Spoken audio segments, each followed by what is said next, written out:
Late Night with Katherine Boyle on Talk Radio.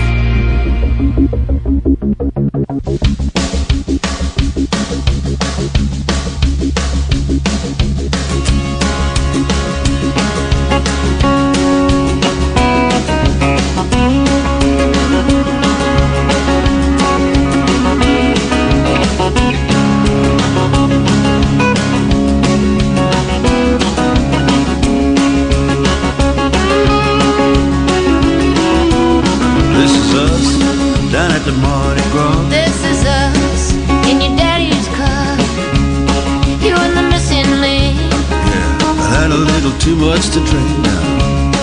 Too long in the sun. Having too much fun.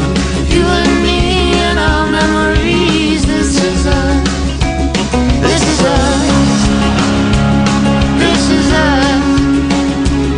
This is us. This is us. You're walking at the barbecue. Yeah, when they said I do. On the barroom floor, you in that wedding coat you wore, you in that amazing dress.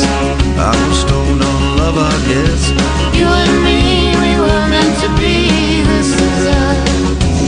This is us. This is us. This is us. This is us. This is us on a honeymoon.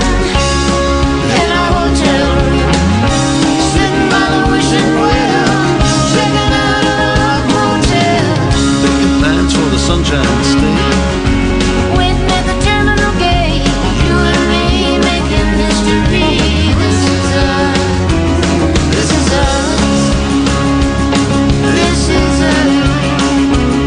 This is us. This is us.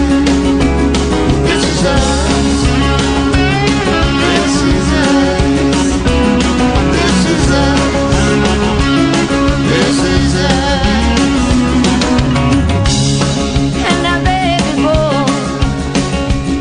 Pride and joy.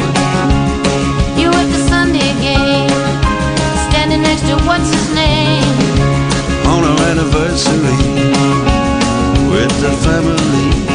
You and me and our memories. This is us. This is us. This is us. This is us. This is us. This is us.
You're listening to Talk Radio. I'm Katherine Boyle. The phone number is 03444991000 and we can talk about whatever you want. Them's the breaks.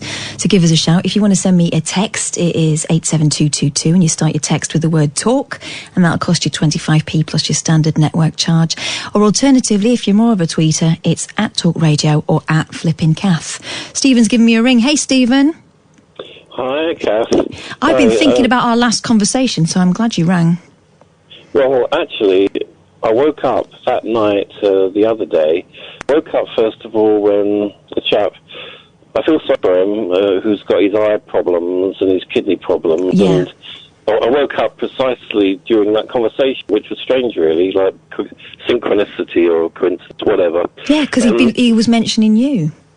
Yeah, mention me, and the only thing I disagree with is I was saying that all women are horrible. No, I never said that. What I did say was, during my teens, had bad acne. It wasn't often that girls didn't tell me to bleep off scabby at school as a teenager, so I didn't get started with those at the normal age, like 14, 15, 16, because if you're being told on a regular basis, mouthful of abuse. But I would never say all women are horrible, because obviously I have been on dates.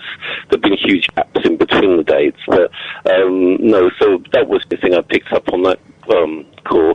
But I wanted to thank Sophie, because towards the end of your show, you read out a text from Sophia, I think her name was, and she said about her dad passed away at 88 with prostate cancer, and she said that it sounded like she was pretty open with him, because she said she was talking to him about his sexual functioning. Yes. She said that he'd had prostate cancer, but he didn't die of it. That he had the treatment and it was successful, and he died at 88, and he said that it hadn't had any impact on him. And I remember quite clearly what you said, that when you read it out, she said something like he discussed that 2 days before he passed away. Yeah. Whether she meant that he touched himself or he had a sexual experience of some sort. No, I don't think that's what she was saying. I think she was saying that he was still talking about it and still felt virile and manly right up till the end. It's good. And also, something that really struck me, it wouldn't occur to lots of people that think what all the fuss is, what is all the fuss about, is instead of commit suicide, she used a phrase that I always try to use, which is self-euthanasia. Self-euthanasia. And I don't know if you remember it, you probably have gotten that particular bit of the text, but she said, she was referring to me, sorry, I've got a frog in my throat. She didn't remember my name was Stephen, but the chap with the prostate cancer and the skin trouble, blah, blah, blah. Yeah. But then she said, I was talking about self-euthanasia. And do you remember someone, it was the same lady, but someone contacted Ian a few months ago and said, could you please not say commit suicide? Yes. And I think it might sound silly to some people. They might think, oh, God, all this PC nonsense, what does it matter? But it does in a way, because commit is usually a crime or something bad. Commit rape, commit arson, commit murder. Do you know what I mean? I know exactly what you mean, yeah. And then, but suicide isn't illegal, hasn't been since 1961. The law was changed. I mean, goodness knows what they did to you before that day, but anyway, it's not an offence, and to talk about it isn't bad, and it's not criminal. And I think those of us that feel, Sophie, that was the lady's name, and myself obviously feel this way and would rather use a different term. And I can remember Ian saying on air that he tried to bear in mind people's own definitions of what they call themselves, and it's important to them, even though it might not be his choice of word, but he try and bear it in mind.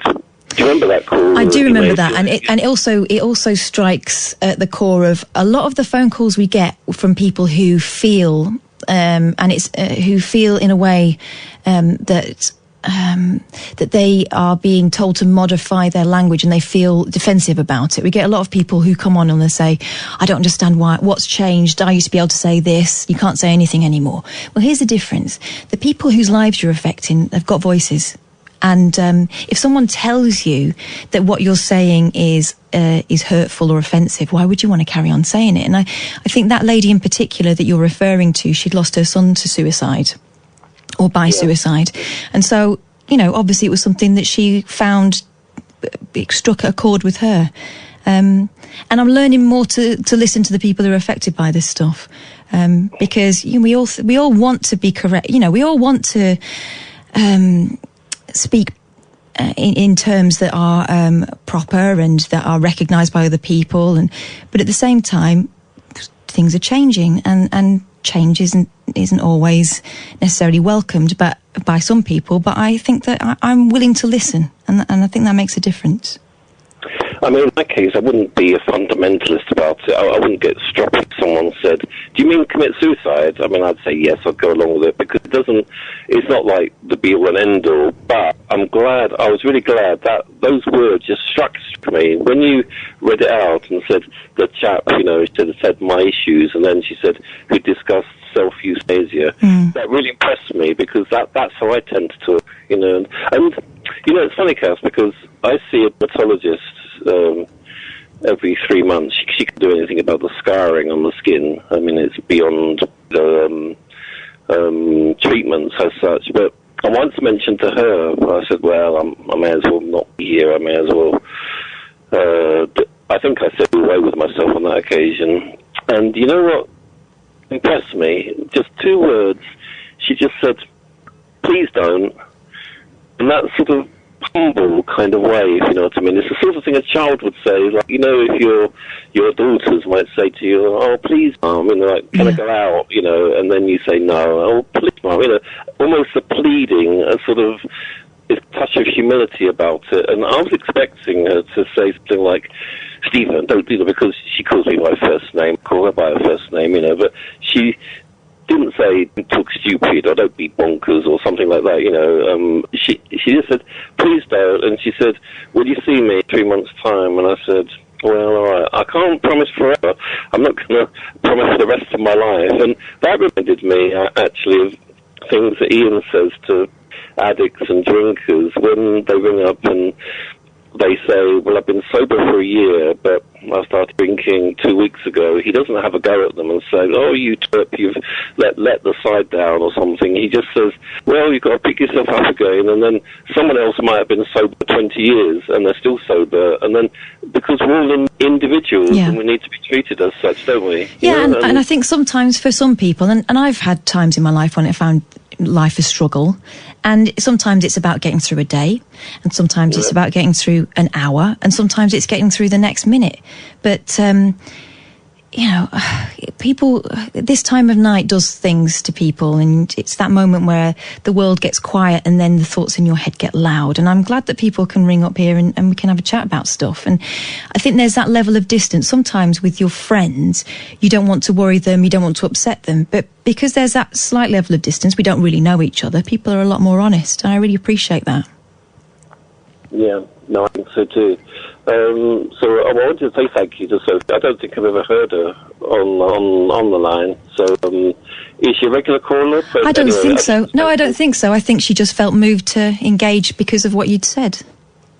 So anyone that listened on that particular night, and I rang up and I told my various issues, I mean, I thank anyone for contributing, because it's not easy, and let's face it, people are bothered with their own lives these days without thinking, I think I'll say something about someone else's life. People are a little bit self-centered, and I try not to be myself. I try to help a friend who's a bit like Iain, actually, who's got depressive and anxiety issues, and I try to listen, be a listener as much as I can be, not having experienced it. But, and I think it's always worthwhile not focusing too much on oneself, and sort of trying to be forward-looking if you can. I'm not saying it's easy, but, worth having a go, to sort of give someone a chance.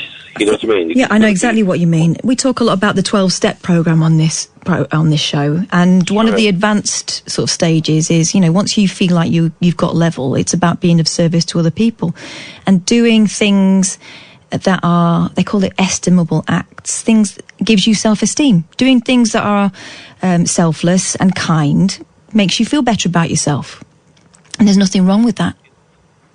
Well, again, it's like I keep on mentioning Iain tonight, but it's a bit like when he speaks to someone and they say, well, thank you so much, and he says, no, actually, I'm doing it for myself as well. Yeah. I want to thank you, he says. So it's a mutuality. It's not like Iain's being a do-gooder, putting himself out. he's actually helping someone, but in return, that help is actually helping him as well, isn't it? Of course it is. Of course it is, because, you know, as human beings, we're supposed to be living in a community. We're supposed to be helping each other out. A lot of us live very solitary lives these days because technology allows us to do so, transport and all that, and modern life separates us. But actually, for our wellness, our mental wellness, there does need to be a connection with somebody.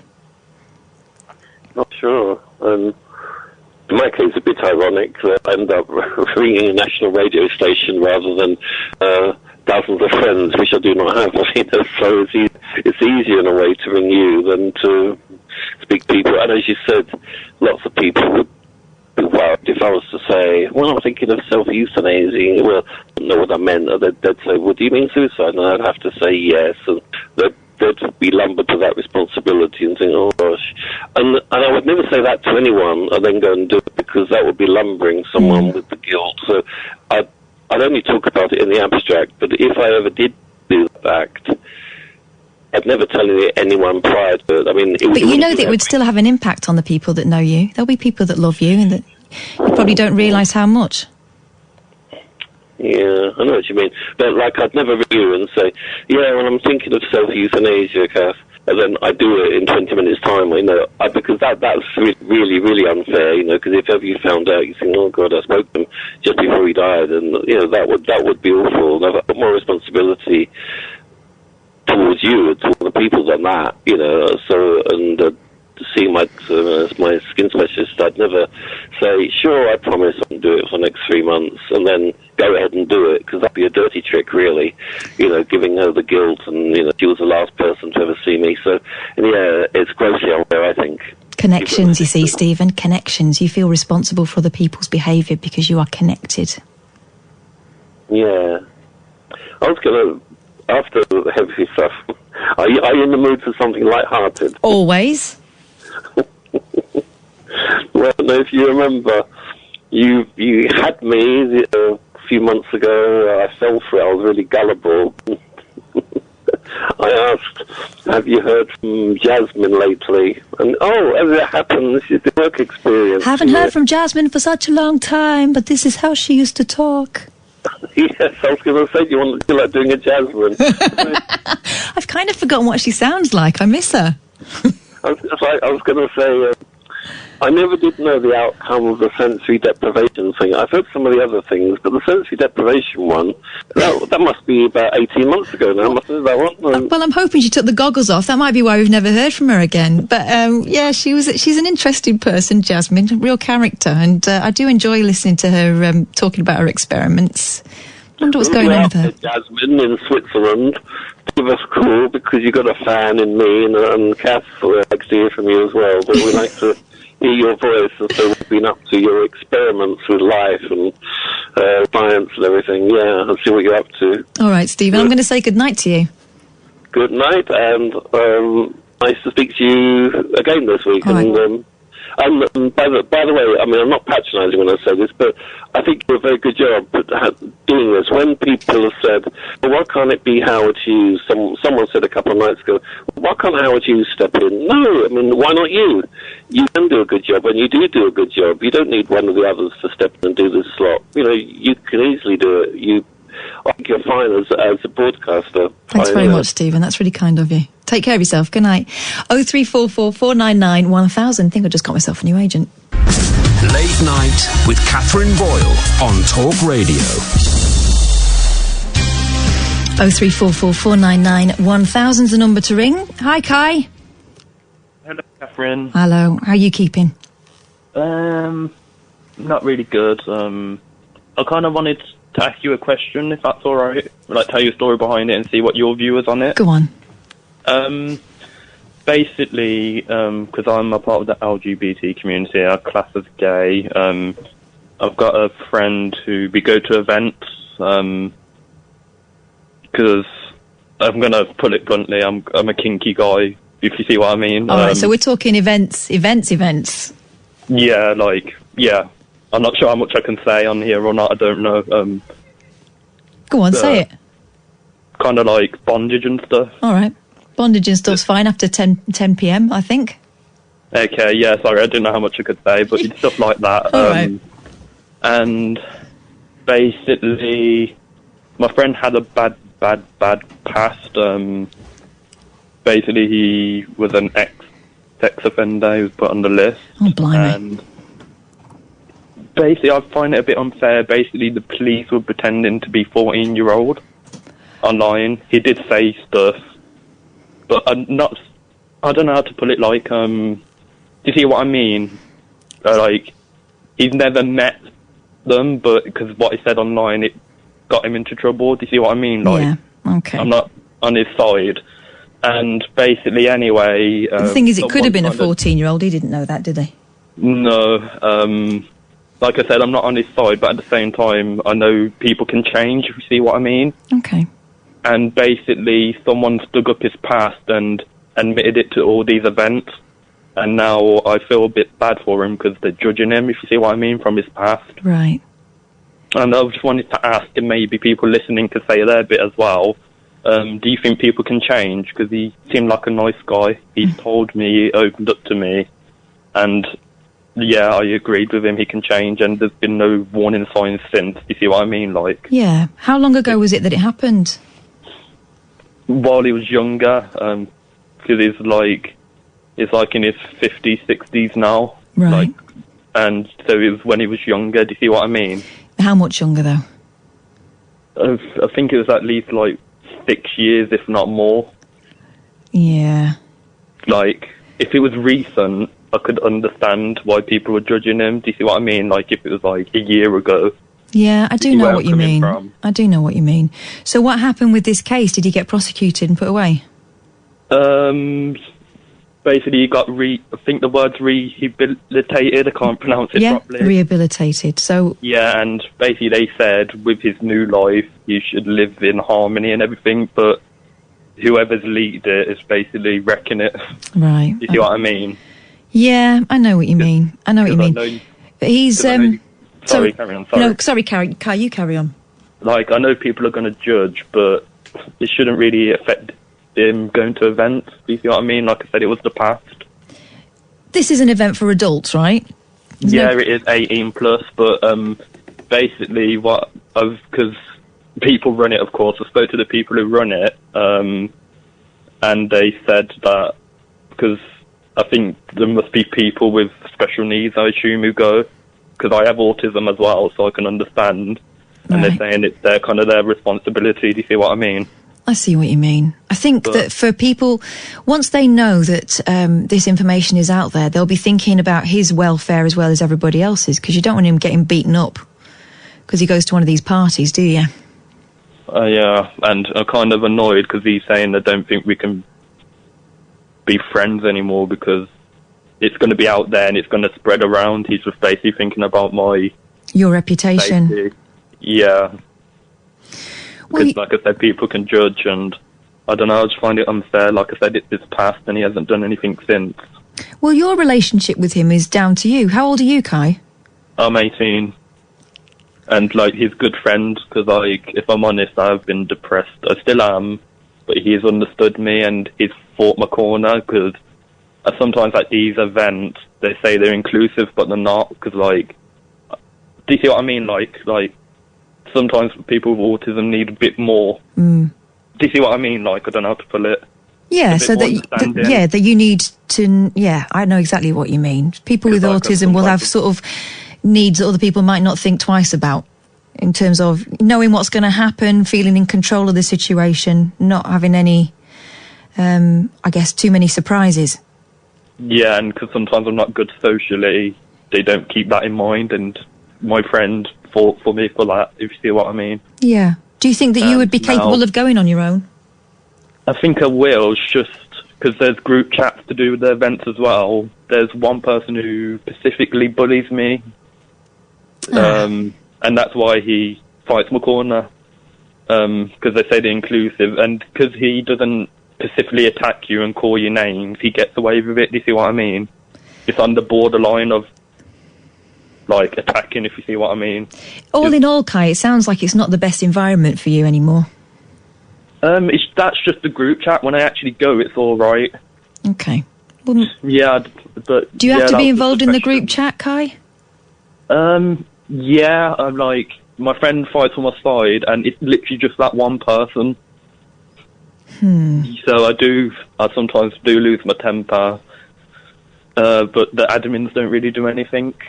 So yeah, it's just like one of them things, and I don't really want to miss out just because of one person. Do you see what I mean? Yeah, I know what you mean.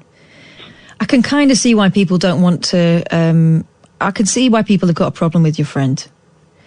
And fair or unfair, once people get that information, it's hard to forget. I kind of feel for him as well, because he's done his time and he's not hanging around out, with kids. And what's he supposed to do? Yeah. It's a really tricky one. Your relationship with him is your own business. So whether you want to stay friends with him is your business. And I get the feeling that no one's going to be able to tell you how to behave around him anyway. Like, I don't know, like I said, I kind of want to be friends with him, but he's saying he doesn't because in case I get in risk of whatever, because like I said, people judge. Association. Yeah, association. Oh, man. It's a really tricky one, Kai. Have you got any other friends that go there? Yeah, but they don't really understand me, if you see what I mean. Yeah. Like, I'm quite a loner. That's a way of, yeah. And do you think it would be fair to say that, as part of the autism means that you're used to going with him now, so it would be tricky for you to change your habit? It's not just that as well. It's just like he understood me the most, because like most of my life, I believe well, people never really understood me because of my autism, etc. So, and he has it himself, but he's more mature, if you see what I mean. He's older, so he understands it more. So they say, yeah, like I have been to events by myself, but at the same time, the bond, yeah. I know what you mean. All right. It's not an easy one, this, Kai. It's not an easy one at all, because I can see all sides of it. Yeah, and he was, like I said when I called in yesterday, how I was 12 days sober. Yeah. He helped me with that as well. Yeah. So I used to drink to forget about my troubles, and then, yeah, it caused more trouble. Yeah, I know. But the other thing is that obviously he's being made to feel uncomfortable about going to this place now. That's probably why he doesn't want to go. Yeah. And it's just annoying, like I said, because now the people for that event knows everyone else for the other events, so they're like telling them. Right, okay. Yeah. Have you, how much can you talk to, it sounds like you've got quite a close relationship. You've told him all this, I take it? Yeah, majority. He's just out and about at the moment. He's driving, so of course he can't text. He said he'll ring me back when he's back home. Oh, right, so this is just tonight that you've had this bombshell, that he won't be... well, yesterday. It started yesterday, and it's still carrying on today. All right, well, here's the thing. I feel really sorry for him, so it's getting me down as well. Well, don't, because this is the thing, right? If you want to help someone else, you can't go under. So make sure you look after yourself, because whatever happens, you've got to be able to carry on. Yeah. And in order to help him, you've got to stay, keep your head in the game. Yeah, I did tell him, like, I know I've got my own problems and I know you helped me with that, but I'm going to try and be the best for you as I can. Yeah. Do you know what I would do? I would give it a bit of space. Let him have his moment, let him calm down, because it's very emotional at the moment. And he's had a shock that now everybody knows, and he's having to rethink everything. Let things calm down, and you may find that that it's not quite as drastic as it seems. Yeah. Thank you for letting me chat about it. That's all right, Kai. Thanks for talking to me about it. I'm sorry that I can't come up with an easy fix-all, but I kind of get it. It's human nature. When people find out about stuff like that, of course they get defensive. Yeah. But then, if he's done his time and he's not going anywhere near kids, what's he supposed to do? Yeah, I know. Yeah. Let things calm down a bit, Kai, and I think you're doing the right thing by just saying that you're there and that you're not going anywhere. Let him come round himself. Yeah, thank you. Hey, no problem. Nice to speak to you. Thanks very much, Kai. 0344 499 1000. Anyone who's got any insight into that, I don't know. can you say? 0344 499 1000. If you want to give me a ring, or you can text me on 87222 and you start your text with the word talk. That'll cost you 25p plus your standard network charge. The alternative is you tweet at Talk Radio or you tweet at Flipping Cass. I'll get both of those messages. You're listening to Talk Radio. I'm Katherine Boyle. Late Night with Katherine Boyle on Talk Radio. That call, though. See, now I'm thinking about the age difference between the friends. 18, 60. I don't know, Kai. I don't know. 0344 499 1000. Thanks for all your messages that are coming through. I really appreciate that. If anyone has got any insight into that, give me a shout. And Kai did say that he wanted to know what other people thought about it, and I'd really appreciate it. Obviously, it's something that's sort of caught me on the hop a bit. I'm going to be thinking about that phone call for quite a long time. 0344 499 1000. So many things that we can discuss. Mark Zuckerberg. Now, I know that we're all being kind at the moment, and I want to continue that in that vein, but I think it is okay to point this out, this story from the New York Post. Now, when you are rich, it entitles you to a different kind of treatment. You can get staff to do almost anything for you. I hear that you can get people to go and make you a cup of tea and stuff when you're really, really rich. In fact, I just had one made for me, and it's a glorious feeling, right? Mark Zuckerberg reportedly gets his armpits blow-dried before speeches. Now, I take it that's not the only part of that job description, but imagine the advert. Communications employees at social networking giant Facebook routinely, according to the New York Post, blow-dry CEO Mark Zuckerberg's armpits before big speeches. A new book claims. Oh, okay, right. This is the leap-out claim from a book that's trying to get you interested in the goings-on at Facebook. And a man who, let's face it, doesn't seem to be the most scintillating of people. Zuckerberg, who became famous for his perspiration, did he? During a televised 2010 interview, is consumed by his public image. Really? I would think that a man that goes to work in a hoodie doesn't give a toss.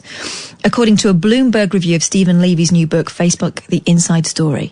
The 35-year-old wants to look cool and dry instead of sweaty and nervous, and has assistants make sure his famous grey T-shirts... Well, there's your mistake. The grey T-shirt is not the friend of the disco ring. We all know this. He wants to make sure these famous grey T-shirts are immaculate before he takes to the stage at public events, according to the report. I doubt this is true, a Facebook spokesperson told Business Insider when presented with the claim. If so, it would have been at our communication team's request, but surely anyone who's ever worn a grey T-shirt can relate. Boom, exactly. I just checked my I've got a navy blue T-shirt on. And yes, disco rings. Where's the hairdryer? After a Twitter comms employee shared the report, CEO Jack Dorsey chimed in that he'd never asked his employees to blow dry his pits, but would be happy to provide that service for anyone in our comms team if needed. Okay, well, I think there's a talkie in this. The weirdest thing a boss has ever asked you to do. I think that now people are a bit more careful because of Twitter and stuff, and the fact that they'll get grassed up, and people kind of are more aware of the way they should be treated at work. But I do remember doing work experience at Crime Watch once, and the editor came in with her kids one day, and my job was to look after them. I was there as a journalism trainee. Yeah, and I sat and looked after her kids for an afternoon, which I don't think was in the outline for what I was supposed to be doing there. But there you go. I mean, the weirdest thing you've ever done for an employer. And I'm guessing it will be maybe your first employer took the mickey a little bit. 0344 499 1000. Getting messages through about Kai's call. This one from Jay.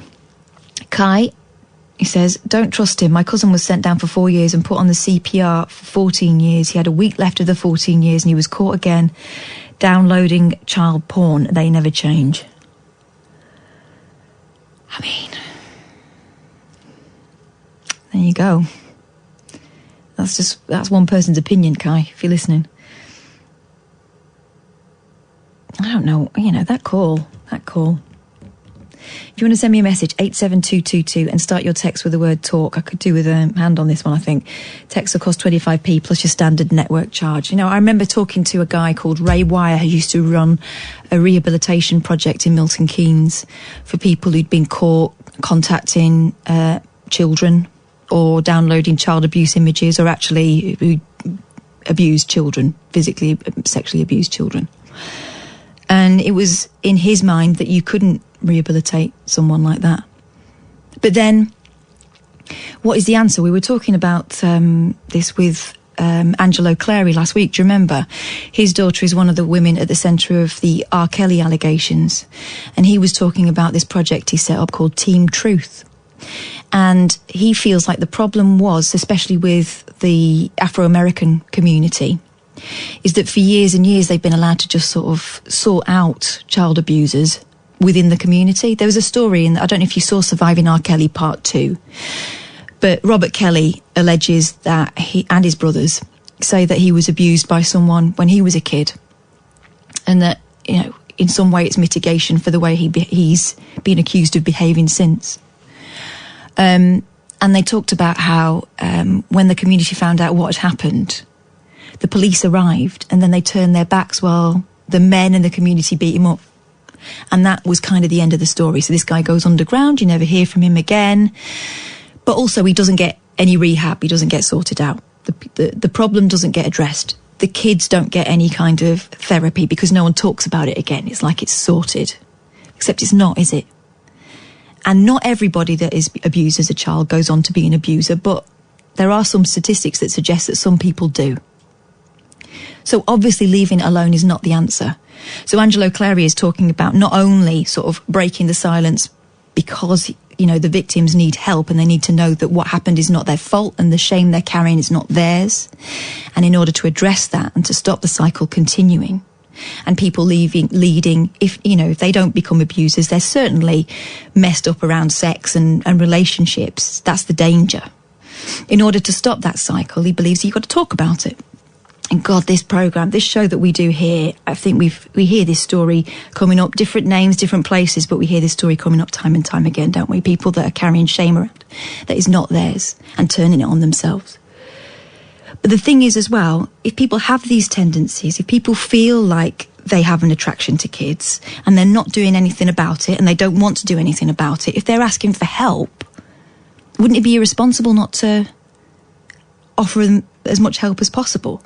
And in order for that to happen, you need to have hope, don't you, that something can be done. It's a really, really complicated thing, and I know it's something that most of us don't like thinking about, but I think for the sake of our kids and for the sake of the kids, the broken kids that have turned into broken adults, it needs to be thought about a lot more. 0344 499 1000. Another message here, 6 years is not very long. I don't believe these people can be rehabilitated. He's still doing it now, I'd say, by involving himself with this 18-year-old. This young boy needs other friends. It's true what you just said too, they never change. Well, it wasn't me that said it, it was someone talking about his family member. But, you know, I've spoken to quote-unquote experts, people who work with offenders, and the feeling was that rehabilitation is impossible. 0344 499 1000. I know this is a heavy subject. We can talk about this, we can talk about something completely different. It's completely up to you. But I would really like to hear some voices on this, you know better than I do. I really would. 0344 499 1000. You're listening to Talk Radio. Late night, Iain Lee on Talk Radio. Ian's not here, it's just me, Katherine Boyle. I'm usually here opposite Iain and the two of us talk to each other, but in this case it's just me on me Todd talking to you. 0344 499 1000 if you want to give me a shout. Oh, here's a thing, now this is kind of related to the Mark Zuckerberg thing. Again in the New York Post, and they call it Axe over there, but we're talking about links. The smell of the teenage changing room, the smell of teenage men all over the place, right? And apparently it's celebrating its 18th birthday. And it's not diminishing, is it, in popularity? There'll still be people who are working their way through a Lynx Africa body set from Christmas. And it's so much so that it's become kind of a thing. On Twitter every year there'll be someone saying, yeah, how many of us got Links Africa? And everyone's sort of sticking their hands up. With its notes of high school locker room and hints of hair gel, Axe body spray, Links to us, is becoming a man. When the pungent perfume debuted in the US 18 years ago, legions of teen boys bought the spritz in the hope that, just like the commercials, bevies of babes would be unable to control their attraction to the fumes of machismo. But in actuality, it's a balanced fragrance with the bold woody musk, everybody. So stop laughing at it. This is according to Philip Wong, 30, creative director and co-founder of Hawthorne, a tailored fragrance brand. It's somewhat fruity and flowery, Wong tells the Post. There's a thickness, a cloud of volatile energy that's not full school bully, but also not intimidated outcast. Really? See, in my day, they used to spray it on really liberally to cover up the smell of fags. But of course now, in the days of vaping, there's no need for all that. And yet still it persists. I can walk through a gang of schoolboys and it's still the smell, isn't it? It's still the smell now. There's something kind of reassuring about that. It's like it's a tradition that's been passed on from father to son. But as Lynx officially surpasses its pubescent years, perhaps it's time to look back on what gave the lingering scent its staying power. Wong says that the familiar aroma is a bold, gourmand fougere fragrance. Fougere. Isn't that ferns, a fougere? And gourmand is food, isn't it? Okay. Fougere are conventionally constructed with notes of lavender, oak moss, and coumarin and synthetic tonka mix. Tonka. Which is equally bold and sweet and very dense, and a combination used by most masculine mass-market fragrances, so consider yourselves told. During the first decade of its existence, Axe's commercials reflected the misogynistic aughts. One of its early commercials featured a tall blonde woman who sprays a mannequin with Lynx, only to be so attracted to the scent she rips off the mannequin's arm and starts slapping her tush with it. Really? Flipping heck. After 4 years of promoting the new brand of metrosexual man, Lynx had sold $71 million worth of products. Ben Affleck, then one of the hottest movie stars, even starred in a Lynx commercial in 2006 for their Click line. In the clip, Affleck keeps account of, this is something he probably lived to regret, isn't it? Do you remember when Ben Affleck was known as like a player? And now he's poor old Ben Affleck. In the link, Affleck keeps account of how many women and men checked him out in a day, only to lose by thousands to the nerd in the elevator who, you guessed it, used Lynx. You can't not recall fights in the locker room, hoodies that girls used to steal, forgetting homework, copying text, and being a general little goober without remembering Axe, Wong says. Or Lynx. Now that Lynx is a fully grown adult of voting age, the brand has tried to change with the times. In 2013, after seeing declining sales, the company asked more than 3,000 men around the world about their thoughts of masculinity and self-esteem. When we talked to people, we realised that men were in a different place. Fernando de Zouche, Lynx's then Director of Global Brand Development, told Vox. So in 2016, Lynx rebranded with the tagline, "Find Your Magic." All right, that must have been just in America, because 2016, was that the Boom Chicka Wow Wow? Do you remember that? Boom Chicka Wow Wow over here. Apparently, Find Your Magic in America, which is the point of view that inspires guys to embrace what makes them unique, authentic, and ultimately attractive to the world around them, according to the company's website. Still, despite a new body-positive mission and the brand's 18th birthday, Lynx's smell returns many to the insecurity of middle school. Lynx is so present in many of our most trying, embarrassing, and emboldened moments, says Wong. Whether you like it or not, it's part of our collective scent history that we will never forget. What is the smell that takes you back? Smells will always do it, right? And dupe. Dupe, to me, is boys of about 24 in the 90s wearing smart shirts and jeans to the club. Dupe. Probably borrowed from their big brothers, to be honest. I also remember the one I used to wear. You go through loads of phases, don't you, of perfumes as a young woman. And I was obsessed with Marilyn Monroe, and I really wanted Chanel No. 5. And I remember going into Boots and buying it, and the woman behind the counter was very snooty. At that age, I must have been about maybe 15, 16. She went, "Oh, it's not a child's fragrance." I remember thinking, just cough it up. I'm not asking you for your say-so. Flipping out. So, but it is quite an old lady fragrance, actually, isn't it? It's quite powdery, Chanel No. 5. But my first one, when I was about 13, 14, Exclamation. Do you remember Exclamation? That smelled like apple pie. And then it kind of progressed through probably something like, Giorgio Armani. No, not Giorgio Armani. Giorgio Beverly Hills. Remember that? I never had Charlie. Charlie was something that my gran had. Alif, get on the mic. Alif's the one talking to me through the thing. Alif, if you imagine Alif in her early teens, it was Charlie that was wafting around. Yeah, Charlie Blue was my thing, and then moved on to Versace pink jeans. Oh. Yeah, and you'd get your boyfriend for Valentine's Day Versace blue jeans, and then that solidified your romance. Yeah. See, And then Calvin Klein came along, and everyone was wearing CK1. Yeah. Everyone. Yeah, everyone. And then... yeah, it kind of goes from very, very sweet, doesn't it, when you're younger, to something a little bit more subtle. Very, yeah, Issey Miyake, that was a big one. That's kind of zesty, isn't it? Very zesty. It's quite like washing up liquid. Well, it's almost too zesty. It is. And then what moves through, and then you end up finding something. I've found a couple that I think I'll wear forever now, whereas before I used to chop and change. But yeah, smells and just a waft of something like that can take you right back.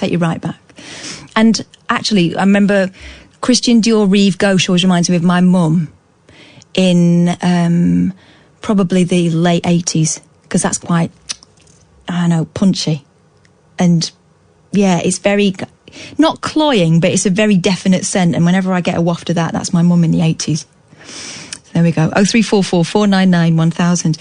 I think that the calls have kind of been knocked off because everyone's been really taken aback by what we heard about half an hour ago, don't you? Yeah. I'm getting loads of messages, but I'd really like to talk to someone about it. Because I feel in Manchester, I can see yours as well. And I think the word that you're using...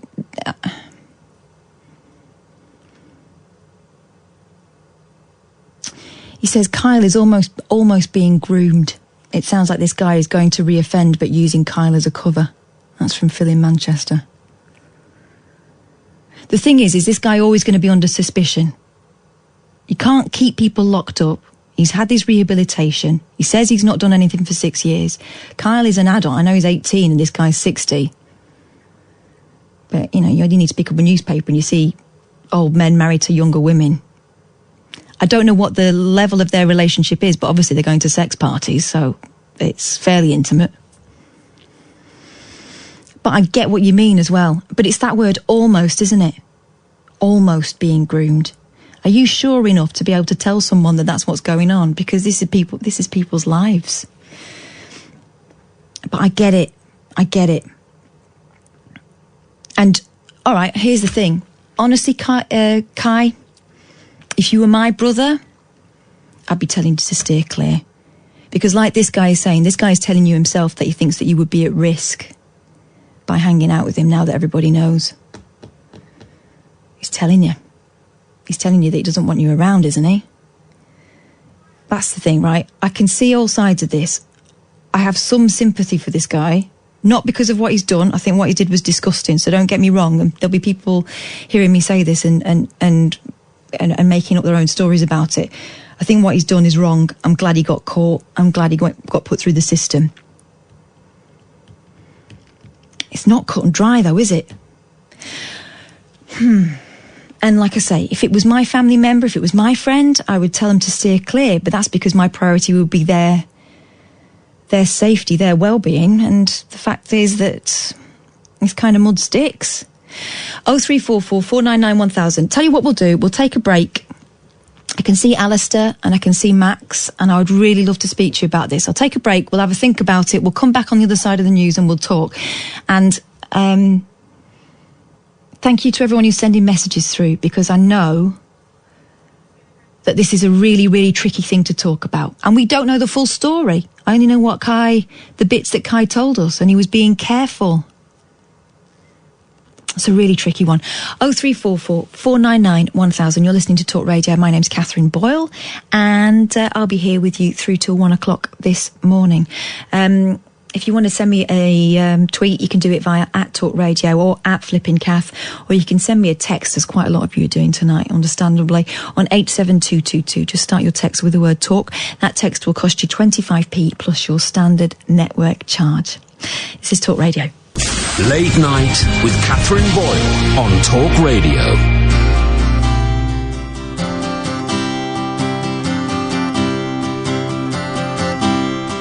My friends from high school married their high school boyfriends, moved into houses in the same zip codes where their parents lived, but I could never follow. No, I could never follow. Hit the highway in a pink RV with stars on the ceiling, live like a gypsy. 6 strong hands on the steering wheel. I've been a long time gone now.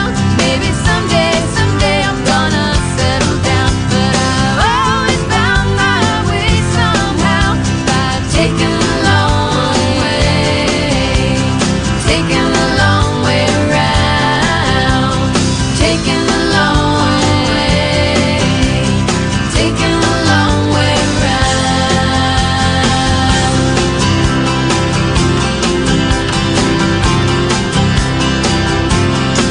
I met the queen of whatever,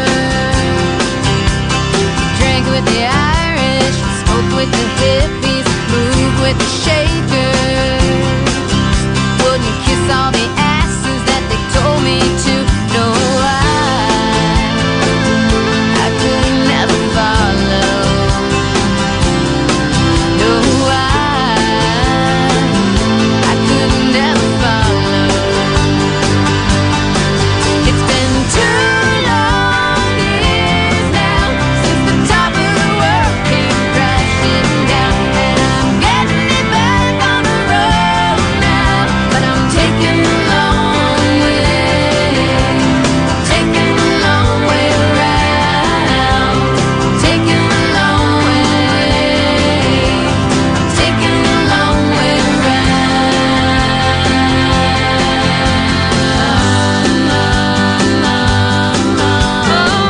Just take my time, I won't lay down, and take the long way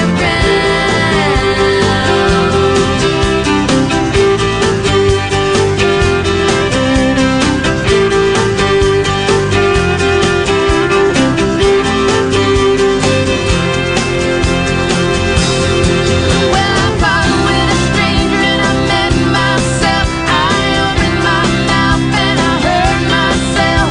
It can get pretty lonely when you show yourself. Guess I could have made it easier on myself, but I could never follow. No,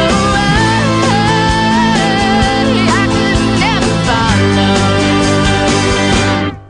Well, I've never seen her do it like anybody else. Maybe someday I'm gonna settle down. If you ever wanna find me, I can still be found.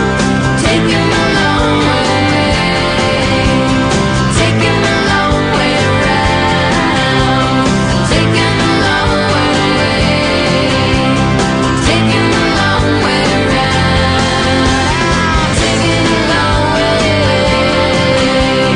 taking the long way around. I'm taking the long way. 0344 499 1000. You're listening to Talk Radio. I'm Katherine Boyle, in for Iain Lee, all the way through until tomorrow. Seemed like such a long way away, didn't it, on Monday? We're already here, Thursday.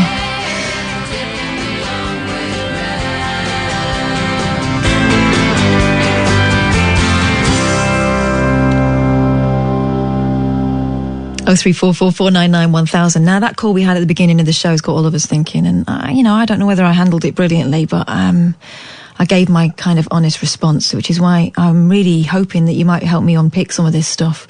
0344 499 1000. So the situation is that Kai is a young gay man. He's 18. He's been going to sex parties with a friend, an older friend, and it's now been revealed to Kai and to everyone else in that particular group that his friend's got a conviction for talking to kids online. Let's put it mildly. In this case, he was talking to an undercover police officer and he got busted. But of course now, everyone's talking about it and he's feeling like he's not welcome at these parties anymore. He doesn't want to go without his friend. His friend is in his 60s. Apparently he's not reoffended. It was 6 years ago. He's not going anywhere near kids now, apparently.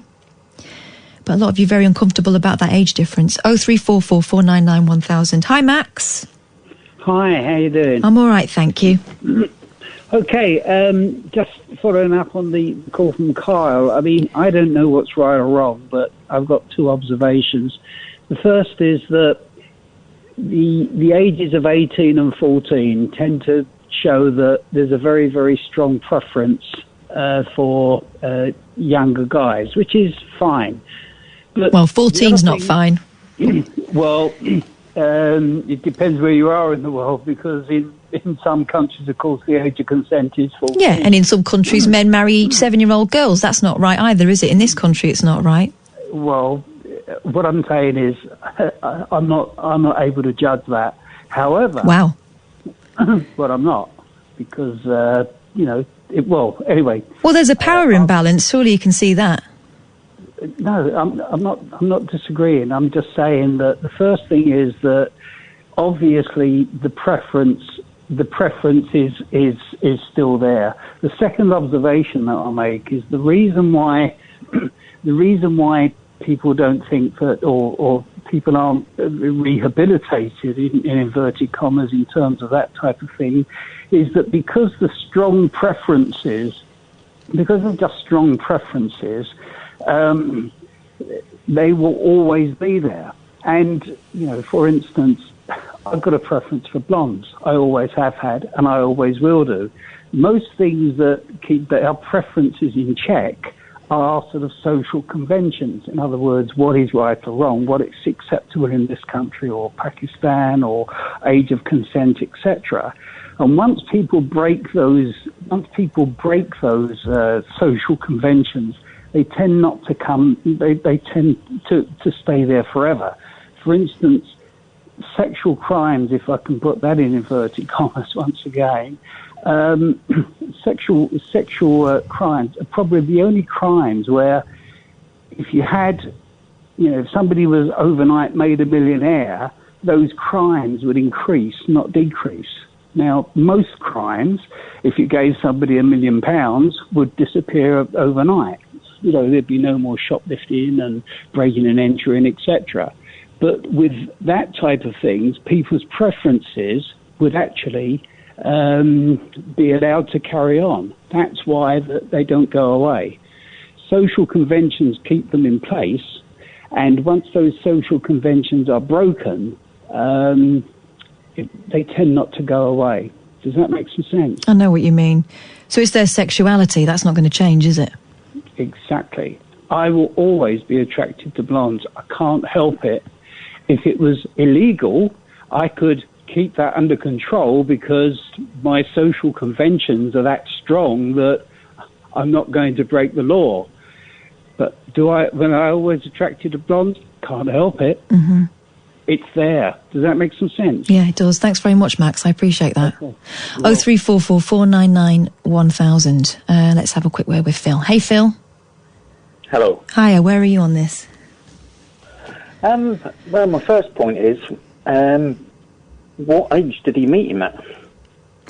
Yeah. Because he says he's 18 now, and if you met him when he was 17, 16, and they got up to anything then he has reoffended again. But I don't think you should be with him at all. But I think the more that you tell somebody not to be with somebody, the more they're going to want to be with them. Yeah. Yeah. But that's the thing that's bothering me. I mean, the guy's 60, 6 years ago. How old is Kai's 18 now? Well, he just turned 18. How long's he been with him? Also, listen, I'm 42. I wouldn't be hanging out with a 18-year-old out of preference, not socially. What have we got in common? Well, I know what they've got in common, but it's it's shady, isn't it? Yeah, very shady. And I would suggest that the guy probably has reoffended. But then what is the motivation for someone to go through rehab? Okay, so, and there are some people who offer themselves up for rehab because they know that they've got this tendency and they don't want to act on it. What if everyone's always going to be suspicious of them? What is the motive? What's the motivation to go and get yourself sorted out? Well, he hasn't got any motive, has he? Because he's obviously he's now with an 18-year-old, which is just legal in the eyes of the law. Morally, it's not. But then you get, you pick up a copy of any of the tabloids, and every other week you'll get a picture of an 18-year-old girl who's married a 6-year-old man. Yes, you will. Is it different because they're men? Like the last caller said about having money, and then you'll get the things like, who's the guy who hung himself, got killed in prison in inverted commas. Yeah. I know. It's a really dodgy one, isn't it? And I'm trying to be fair to people, and I try to believe that I try to believe that there is always hope. But at the same time, I've got to be honest, if Kai was my family member, I'd be telling him to steer clear. Yeah, that's all you can do, hopefully. Is that my terrible prejudice, though? No, it's not. I mean, the guy has offended in the past. And it looks like he's offending again. To me, I believe, just from listening to Kai there, that they've known each other for a while, and I'll say probably since at least he was 17. Kai, if you're listening, do feel free to give us a ring, because we don't want to be going back in, because I'd be interested to know when you met him and how long you've known this guy. Because if you've only known him for a short number of months, then he could be telling you anything just to fulfil some other weird fantasies that he's got going on, and dragging you along with it. And you've got to realise, at the end of the day, he might actually take you down with him this time. And then you're 18, you've got the rest of your life with that label then, Carl. Yeah. All right, thanks, Phil. Thanks, Phil. I appreciate your words there. 0344 499 1000. Rebecca. Hi. Hello. Yeah, I was just calling. I agree with everything the last caller has said, and I just was also, when I listened to the call, I felt just really sad. Yeah. Kai sounds really, to me, sounds like a vulnerable young adult, and I think that his friend just seems to have taken advantage of that, created a bit more of a feeling of isolation for Kai. He just seems like, he's created a situation where he's the only one in support of him, he's the only one who understands him, and actually, that's probably not true. There are lots of people that feel like Kai and would understand how he's feeling. So I just thought the imbalance of power seems to be present. Yeah. And I feel like he's taking advantage. And that's the thing, isn't it, when we're talking about these situations, it is about power balance. I think Kai's ringing back, so I'm going to have a quick word with him in a second. But it's tricky, isn't it? Sorry. Go on, Rebecca, I can't hear you very well. Is there any way you could give us a call back when you're not driving? Yeah, sure. All right, it'd be just so much easier to be able to hear you. Thanks very much, Rebecca. Kai's back on the phone. Hey, Kai. Hello, Catherine. Hey. I just wanted to clear a few things up. Good. I've known him since I was 18, not under. Okay. Basically, back to this kink thing. The people are going to think it's weird, but have you ever heard of a thing called put play before? Yes, I have heard of put play, right? So you dress up as dogs. That's how I met him through that. Right, okay. Now, can I ask honestly, if I ask a question you don't want to answer, it's the usual rules, like with Ian, you can tell me to jog on, Kai. But have you been in a sexual situation with this guy? Yeah, I have. Okay. Sorry, I'm not sure if you can hear the background. I'll switch off quickly, sorry. No, it's all right. It's all right. I just want to make sure that we get this clear. And I hope you don't mind us all talking about this. It's such a tricky one. And you asked me for advice, and I just... it caught me on the hop a little bit. And I want to do right by you. Do you know what I mean? Yeah. So, what are you minded to do at the moment? What do you mean? Sorry, like. So you obviously want to carry on the way things have been. Yeah. Does anything that people are saying online at the moment ring true with you?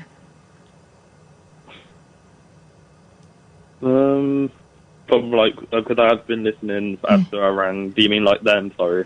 Yeah, they're worried that he's maybe manipulating you. No, it's all been consensual with me. Yeah. Like, if there's something I didn't like, I would say, and he would stop. Sure. Do you see what I mean? Like. Sure. And you don't feel like he's much older than you. You don't feel it's a bit odd, a 60-year-old man being interested in an 18-year-old, especially given this history now of trying to contact a 14-year-old. I mean, in the event, he was an undercover police officer, but it could have been a 14-year-old. Well, I don't know. That's what I'm just confused about. Cause yeah. If I'm honest, he told me a while back about it, and if I'm honest, I forgot about it till all this was brought up, because he has changed. Do you see what I mean? Like. Yeah. It's literally been in the back of my mind. Do you see what I mean? Like. Yeah, I do. Like, he's nice. He has changed, and if anything, I'm trying to think of the word, alarm bells rang, I would tell someone. Do you see what I mean? Yeah.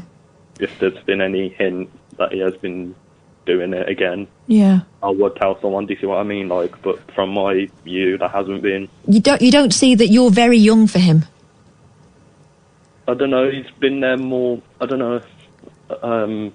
In the gay community, you kind of.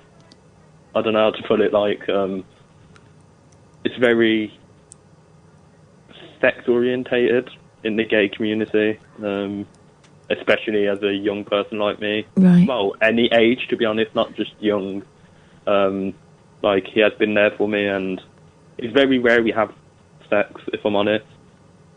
Right. Yeah, it's very rare we have that. It's more of a sort of companionship thing and him keeping an eye on you. Yeah, with the pup stuff, you kind of, like... Yeah. Yeah, can I just explain it to people who are listening who might not know what the pup stuff is? Of course you can. That's all right. Of course you can. Basically, it's like a kink thing. It's for straight people as well, not just gay. And basically, one pretends to be a dog. You can get dog hoods and harnesses and stuff like that. And the other is like a handler where they leash you and look after you. This guy who was on about is my alpha, so he gives me advice. I don't have to listen if I don't want to. Right. And he's helped me with stuff like that, like with my drinking, for example. I've been 13 days sober now. Right. And, like, all my life, there's no one who understood me, but he has, because he has autism himself. Right, okay. So he can relate to how I'm feeling. Do you see what I mean? Like, yeah. And he's been in the LGBT community much longer than me, so he knows the struggle. Right. Do you see what I mean? Like, I got you. There's loads of different struggles. Like, there was recently a news article, hopefully I can say, on BBC. I hope that's all right saying. Of course it is. It's fine, yeah. And, like, one of the struggles is having to look a certain way. Like, for me, I'm skinny. If I'm honest, I kind of feel pressured to be muscly, because that's the gay look, if you see what I mean, like. Mm. And he's kind of helped me to... He's kind of... Because he's been in it so long, he's kind of helped me to say, like, no, you don't have to look like that. You should be comfortable in your own body. Okay. Yeah, so it has helped me. I'm just wondering how much your autism affects your everyday life. I mean, do you have a job? Have you got a lot of other friends, or? I'm a loner, if I'm honest, so yeah, it's helped me. Right. Yeah. And do you work? No, I'm at college. Oh, right, you're at college. So I kind of just keep to myself there, because I don't really... And what's... Yeah, people use gay slurs and stuff like that there, and the teachers don't really say anything, so I just keep to myself. Wow, okay. Okay. But that's a different matter. But yeah. And what's the plan for you? What do you want to do with the rest of your life? I want to be in my spare time I do radio presenting. I want to be I do it voluntary, but I'm hoping to get onto a big station soon. Yeah. And what are you studying, if you don't mind me asking? Photography. Funny enough, there's not really radio specific course. No, so it doesn't I matter. like photography. You look at I DJ in my spare time. Yeah, you look at the people that I work with. Very few of them actually got trained as a radio presenter. It's all about being an interesting person, and obviously having a different interest is always helpful. Yeah, so I'm hoping to get my DJing out there, and then once I'm a bit more well known, build a package. So like, for this much you can get DJing and photography, or you could just pick one and another. Oh, that's good. Yeah, you can get the whole monopoly on it. Yeah. Let me be honest with you, Kai, and I don't know if you've heard what I've been saying, is I get that this is a really special relationship to you, but I'm a bit concerned that the power isn't equal. No, I think it is personally. Like I said, if something wasn't right, I'd let him know and he would stop. Okay. Do you see where I'm coming from at the same time? I do.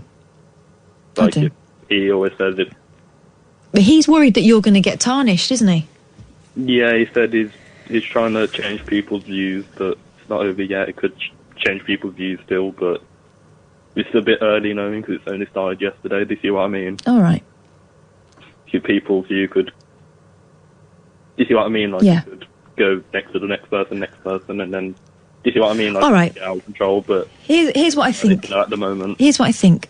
Keep talking to me, keep ringing us. If there's anything that worries you, ring us up and we can talk about it. You can be honest with us and we won't judge you. Yeah, thank you. It has been, like I said, I haven't really listened much, but now it's nice to speak to someone, like you said, to another caller. Yeah. A distant. We might get some other people ringing in with their views, and if they, if they're saying anything that rings a bell for you, feel free to ring up. I don't want to be talking about you and you feel you can't join in. This is... thank you. I think this is about people wanting to look out for you, Kai. Well, what did you say, sorry? Sorry, I think this is about people wanting to look out for you. So what did you say? Sorry, I was talking over you. It's kind of nice to hear other people's views. All right. I'm not going to lie, I don't agree with them all, but it's nice to hear it from another perspective. And the thing is, you won't agree with them all, but it's just ideas to... while you're in this situation where it feels like your head is spinning, it's just maybe a different way of looking at things. But I think the important thing is that you know that you've got nothing to be ashamed of and you can always talk to us. Yeah, thank you. All right. You look after yourself, won't you? And if any alarm bells ring in the future with what's going on in your in your life and this particular friendship, then, listen to your gut, If you get that feeling that it's, if it's not right, you'll know. All right, Kai. Thank you. All right, you take care of yourself. I'm going to have a quick word with Andy in a second. In fact, let's take a little break and then we'll talk to Andy if that's all right. If you want to give us a ring, 0344 499 1000. You're listening to Talk Radio. Late Night with Katherine Boyle on Talk Radio. 0344 499 1000 is the number to call tonight. I'm Katherine Boyle. Normally I'm here with Iain Lee. Today I am flying solo. Same tomorrow, and then we're back to abnormal on Monday, when he's had his week off. Anyway, so that's the situation there. Let's go back to the phones, and Andy's there waiting for me. Hey, Andy. Hey, Kath. How you doing? You all right? I'm all right, thank you. It's a tricky one tonight, isn't it? Well, we'll speak to you again. Oh, thank you. I appreciate it. It's very tricky. It's very tricky. Listen, I'm going to be honest with you. I've been in pretty much the same situation as Kai. Right. So I just thought I'd call up and just offer my advice to him if I can. Well, that would be really handy. Would that be okay? Yeah, go on. Basically, when I'll set a little bit of background if that's okay. I was in a relationship, very brief one, with a guy who told me that he'd been downloading images. Mm-hmm. I'm going to be very careful how I say this. I'd had his laptop and phone confiscated. He'd told me that they were in for repair. It turned out that they'd actually been confiscated by the police, and the images that he'd got were over 30,000 in volume. So you can imagine, it comes as quite a shock when you find this out. Yeah. Secondly, I didn't know what to do. I'd not been in that situation before. And you do think to yourself, when you're a gay man, I now identify as pansexual, but when you're a gay man, you think, okay, my chances of meeting someone, especially in a place where there's no scene, are very rare, very limited. So do I stay in this situation or risk being single for the rest of my life? Mm. And I guess to an extent that's the same in every community, whether it be LGBT plus or straight. Well, and also where feelings are involved and you know the individual, you're not just talking about, because to everyone else, this is an abstract case, okay? This is an older man, younger man. This thing happened with what could have been a 14-year-old, turned out to be a copper. And you just think about, right, well, that's quite obvious, isn't it? The difference is when you've been in a relationship with someone, when you know them, you know, this is the person that you think the world of, and then all of a sudden there's this. It's not quite as cut and dry when you're in it, is it?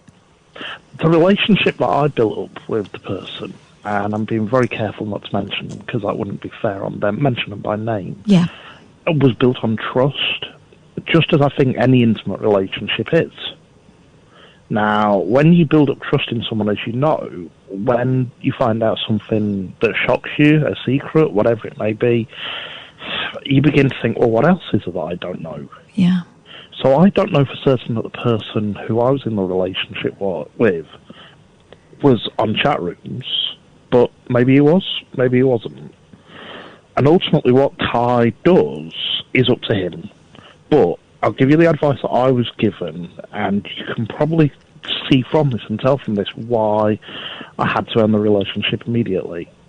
And that's, if there is any possibility in the future that this person reoffends, if they reoffend using any of Kai's equipment, maybe a mobile phone, a laptop, even an IP address from his house, then in the eyes of the law, he's liable for what's happened. Right. So Kai would be seen, as my understanding was, as I was told, he would be seen as just as responsible as the person who's committed the crime. Because saying, it wasn't me, is no defence in law. Right. Does that make sense? Yeah. Yeah. So there's a possibility, a distinct possibility here, that if Kai left his laptop unlocked, his mobile phone unlocked, and anybody, whether it be this guy or whoever, were to use it for illicit purposes, he could find himself responsible and potentially in a lot of trouble. Yeah. You know, it could affect his career. It could affect his whole future. And Kai, my heart goes out to you because I've been there, fella. I know what it's like, and it's horrible. I wouldn't wish it on anyone. But do what you have to do, but think very carefully about it. And as difficult as it is, try to put some brain process into there as well as heart process. Yeah. Does that help at all? I think that's really interesting. How long did it take, Andy, before the revelation turned into action on your part? It was the next day. Right. Because I knew I had to. The longer you leave it, the more the feelings will build up, whether they be of anxiety, whether they be of passion, whatever those feelings are, they will build over time. So I got in touch. Because the thing was as well, before the person that I was seeing told me what he was going to tell me, what he told me, he said to me, I've got something to tell you.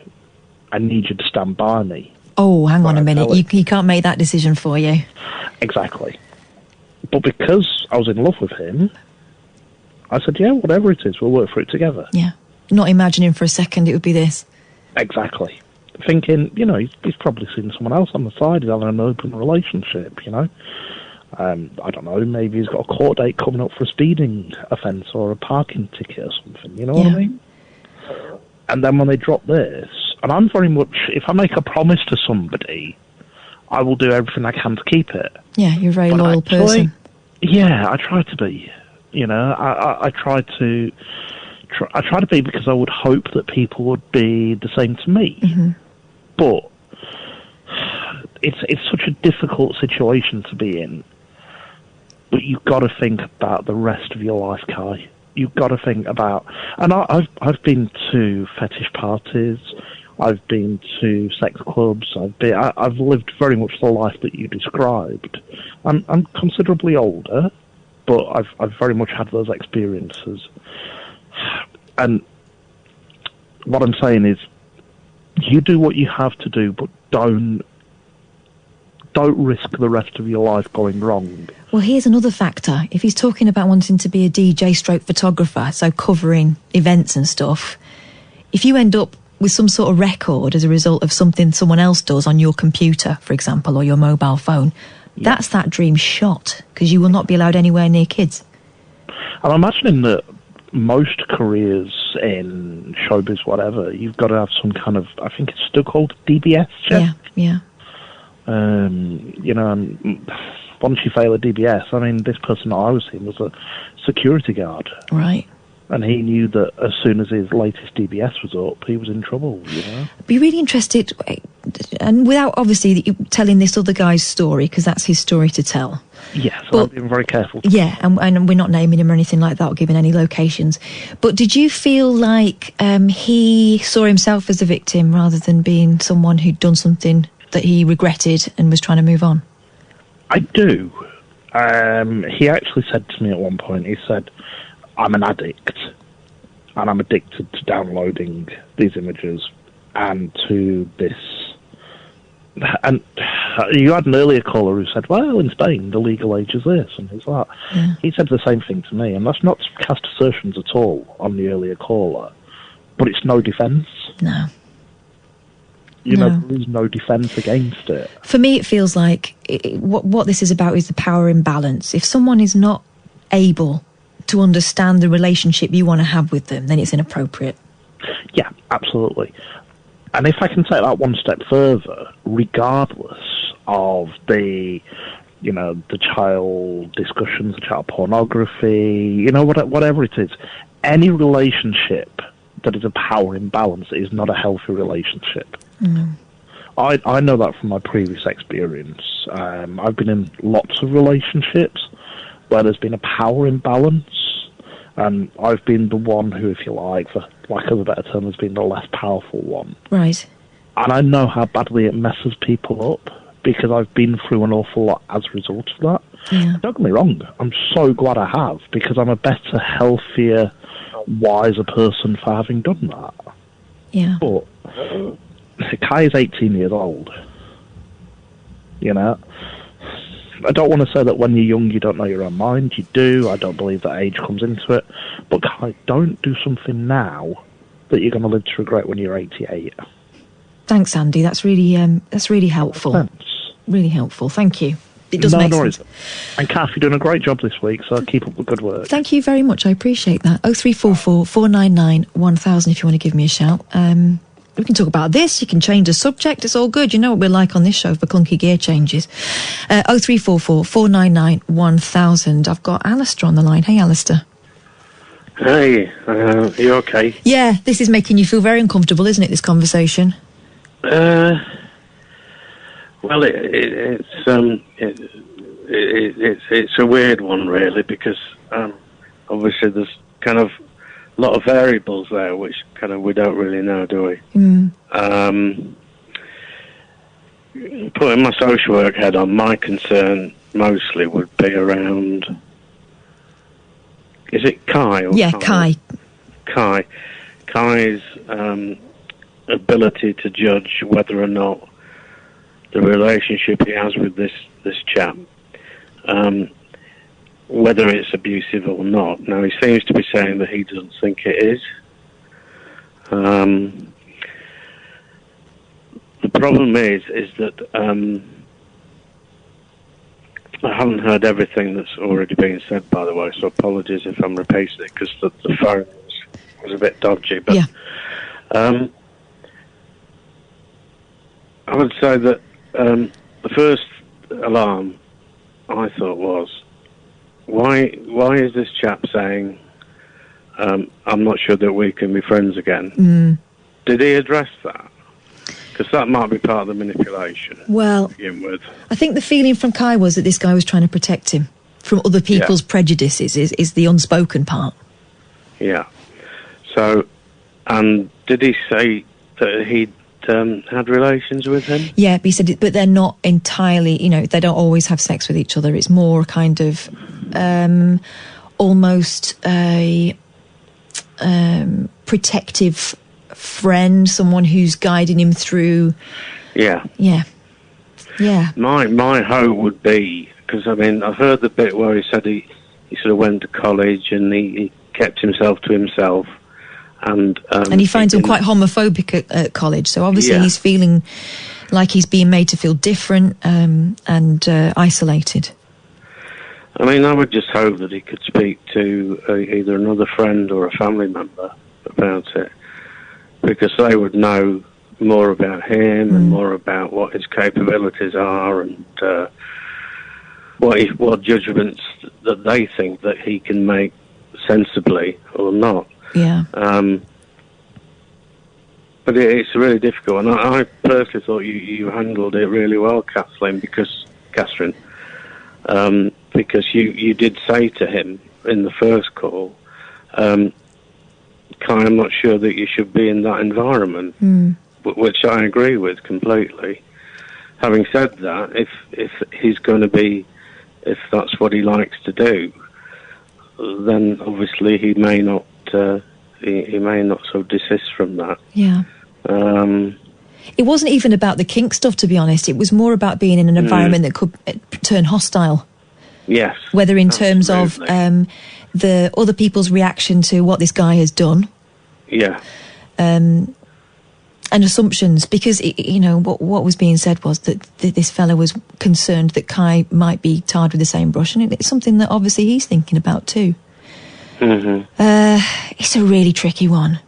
Yeah, and of course in that kind of party atmosphere, everybody's out for themselves anyway, aren't they? I would imagine. Yeah, and you know what? I get why those people would be hostile when they find something out like that, because there is a certain amount of trust that needs to happen in an environment where, it's a sexual one,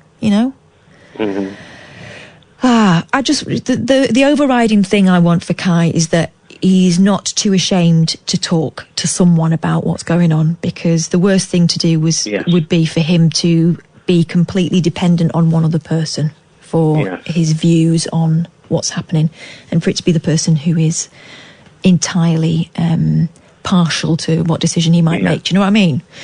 And you opened a channel for him as well. Well, hopefully. Yeah, I mean, and at the end of the day, he's got the rest of his life as well. And while this is an important part, he's only a young man. He's only 18. And, but I was concerned because, of course, one doesn't know again, and one would only be speculating, but presumably this chap, may have been grooming him for some time. Well, or not. We don't know. Well, he says they met when he was 18, so it's not been. Yeah. But at the same time, grooming is all very dependent on what the power balance is, isn't it? Exactly. Now, Kai doesn't feel like there is an imbalance, but I would suggest that 18 and someone in their 60s, someone's got the upper hand there, and it isn't the 18-year-old. And he may have chosen Kai because of his autism, because he knows that he might be vulnerable because of that particular issue. Well, apparently this guy is autistic as well, so it's something... Well, he may have said that. Yeah. But anyway, again... I know. So. This is the thing, isn't it? But I think the most important thing is that Kai knows that there's someone he can talk to that isn't this fella. Yeah. Anyway, I'll finish on funny, if I may. Yeah, go on then. Right, you're talking about perfumes. Yes. Okay, well, I still love the great smell of Brut. Do you know what? People are very sniffy. Henry Cooper splashing it all over. People are very sniffy about Brut and Old Spice. I couldn't tell you what it smelled like. It's not. It is a little bit partial, but I tell you, my favourite advert. It took me back to you talking about. It took me back to my sort of late teenage years, watching that advert on the telly for denim. Yes. Which my dad had that, I think. Denim. The men who don't have to try too hard. Denim. Could never get hold of it. It was far too expensive. My mum used to wear Brut when she was a teenager. Apparently that was the thing. Yeah, a lot of young girls in her social circle, that was the thing to do. It must have been early 70s when she was doing that. Well, she's got good taste. Quite clearly, I'll say. Next time she says, "Oh, well, I know someone who smells like you used to when you were about 17." Alistair, nice to speak to you. It's always really helpful. Thanks so much for ringing up. All right, Carl. Take care. Take care of yourself. We've got Derek, we've got Jerry, and we've got you if you want to give me a ring. 0344 499 1000. Late Night with Katherine Boyle on Talk Radio. 0344 499 1000. We've got Jerry on the line. Hey, Jerry. Oh, I've caught you. I've caught you unawares. Just built. I spilled something. I think in bad way. Bad way. A real bad way. I can hear you just about, yeah. You sound a bit out of breath, though, Jerry. I hope I didn't make you panic.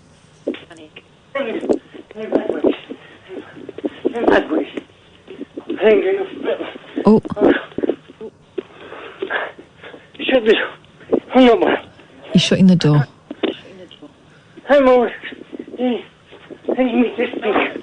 Leave me this piece. Jerry's in a care home, you see. The voice you can hear is the carers. He refers to as spies. Leave me this piece. Leave me this piece. All right. Are you there, Jerry? What? Hello. No. You all right? Not a lot.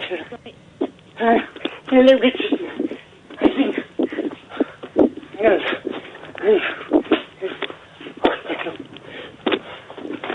Yeah. Richard. Please. No. Cat. No. Leandro. Sir Richard. Thank you. Back. Cat back.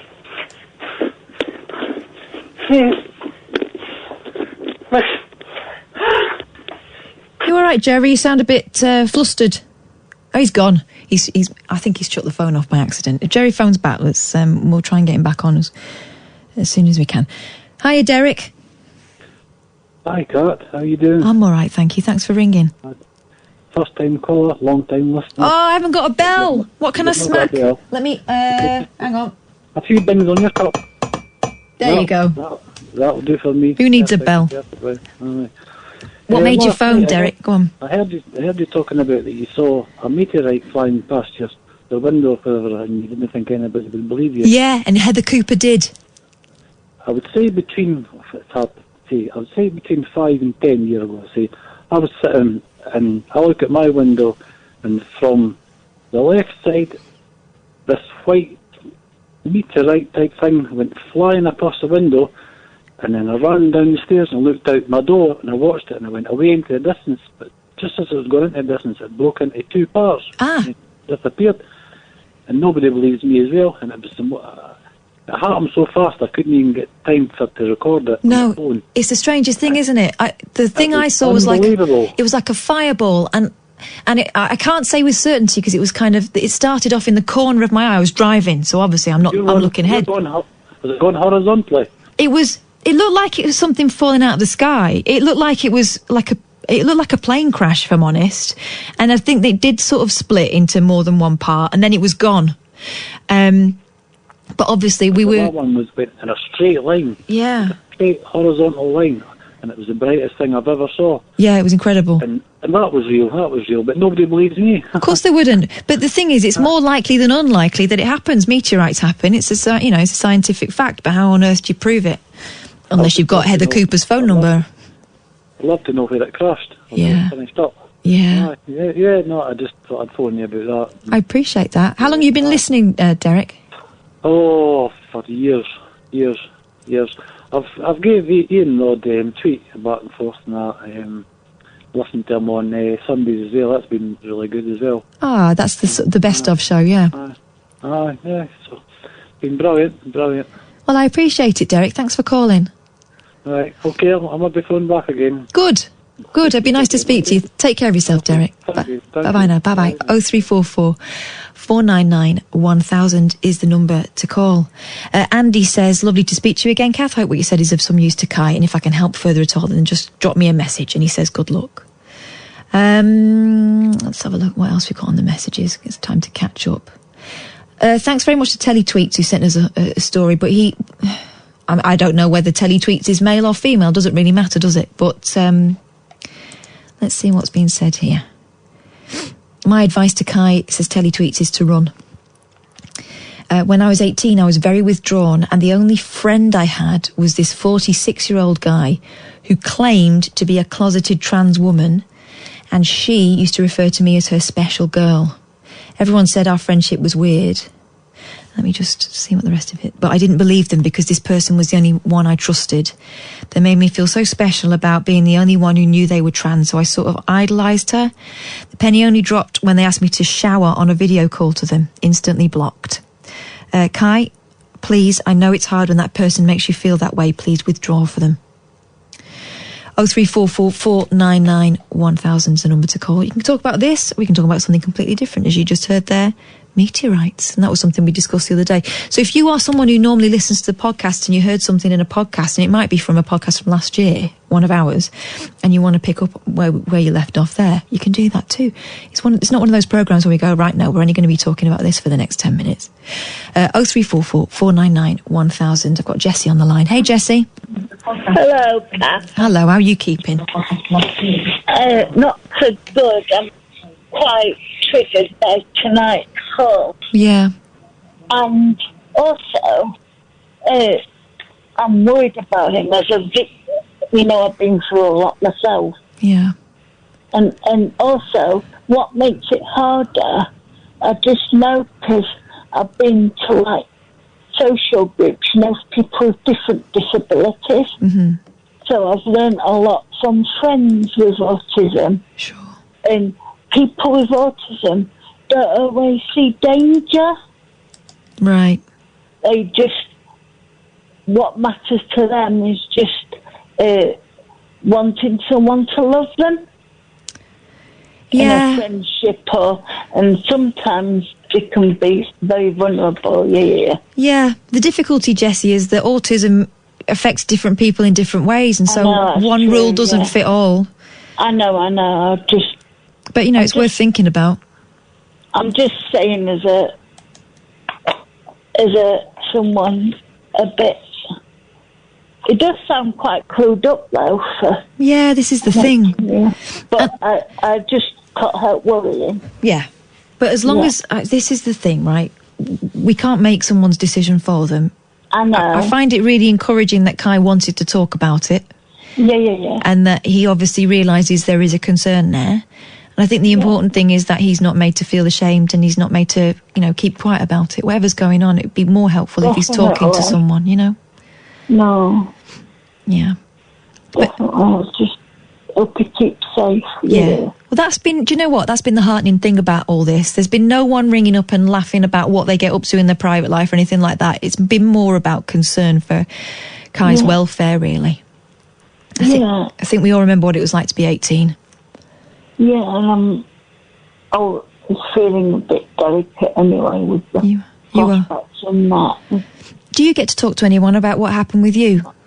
Well, I couldn't talk at the time. Yeah. I just went into so much shock because I was breathing as well, because my baby's life got lost as well as a result.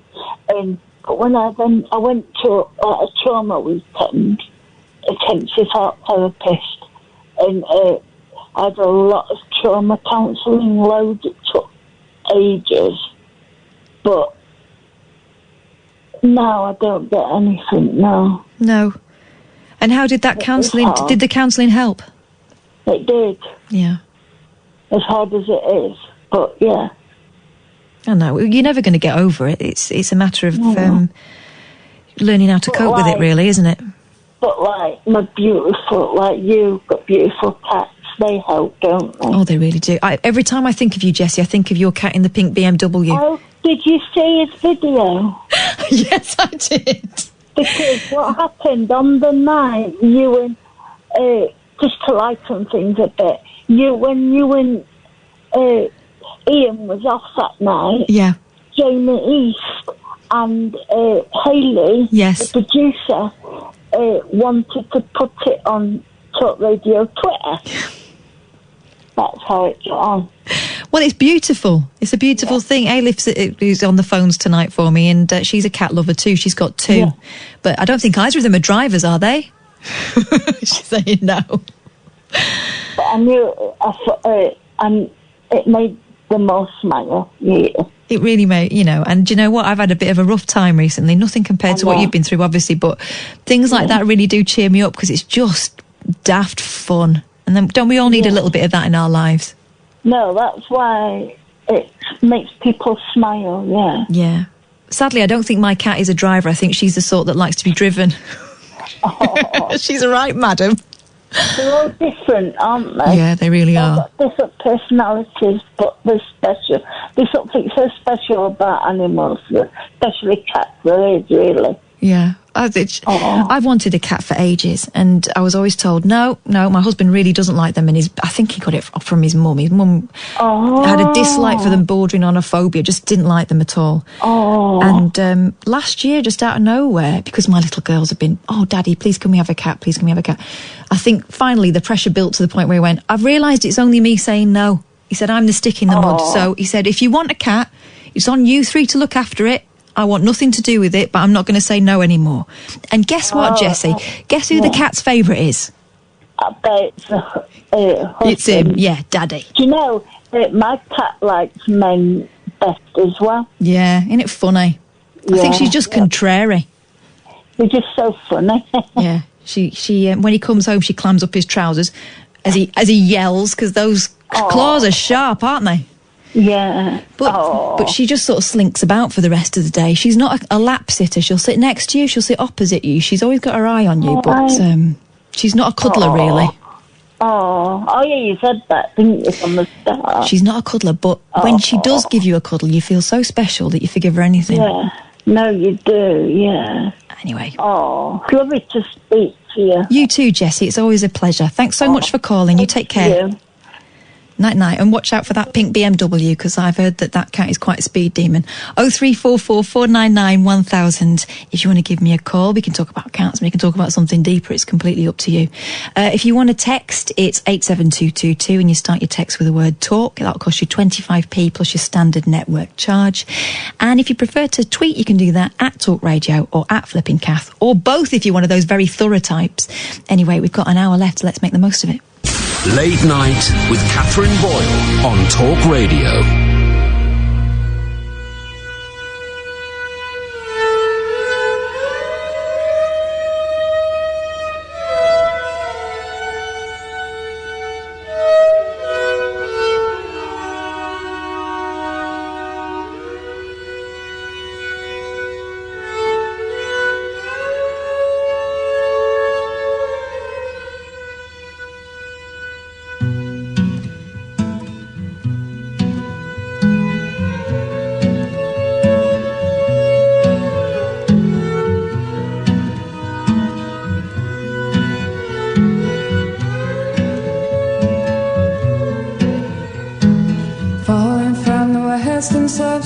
Yourself alone again, wondering where you have been. Your lonely voice calls across the starlit coast, reaching out to be seen. She cries your name 3 times again. She cries your name.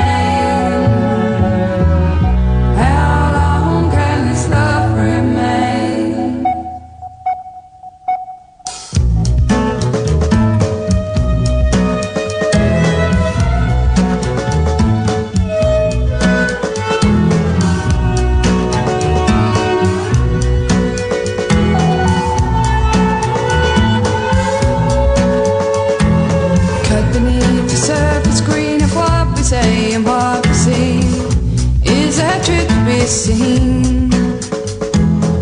She keeps crying out your name, but her scream sounds the same. How fickle fate can be. She cries your name 3 times again.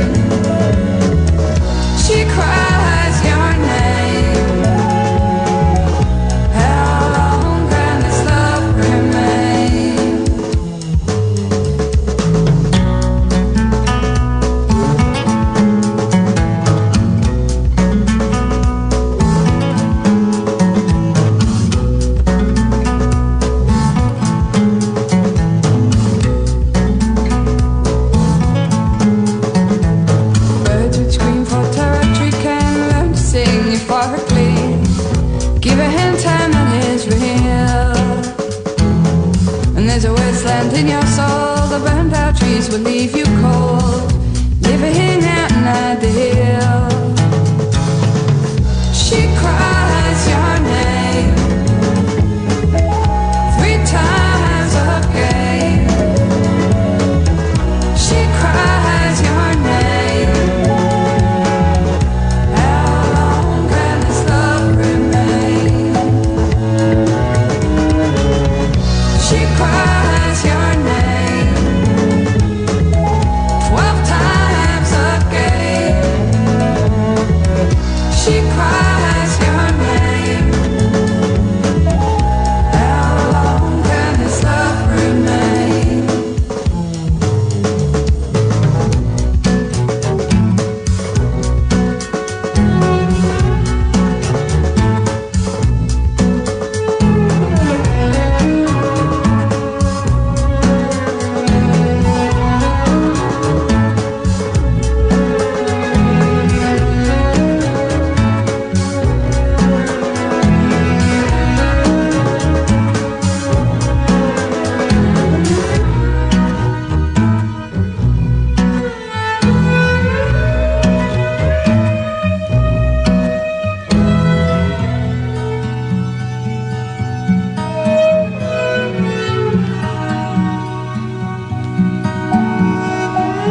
Oh, 0344 499 1000. If you want to give me a ring,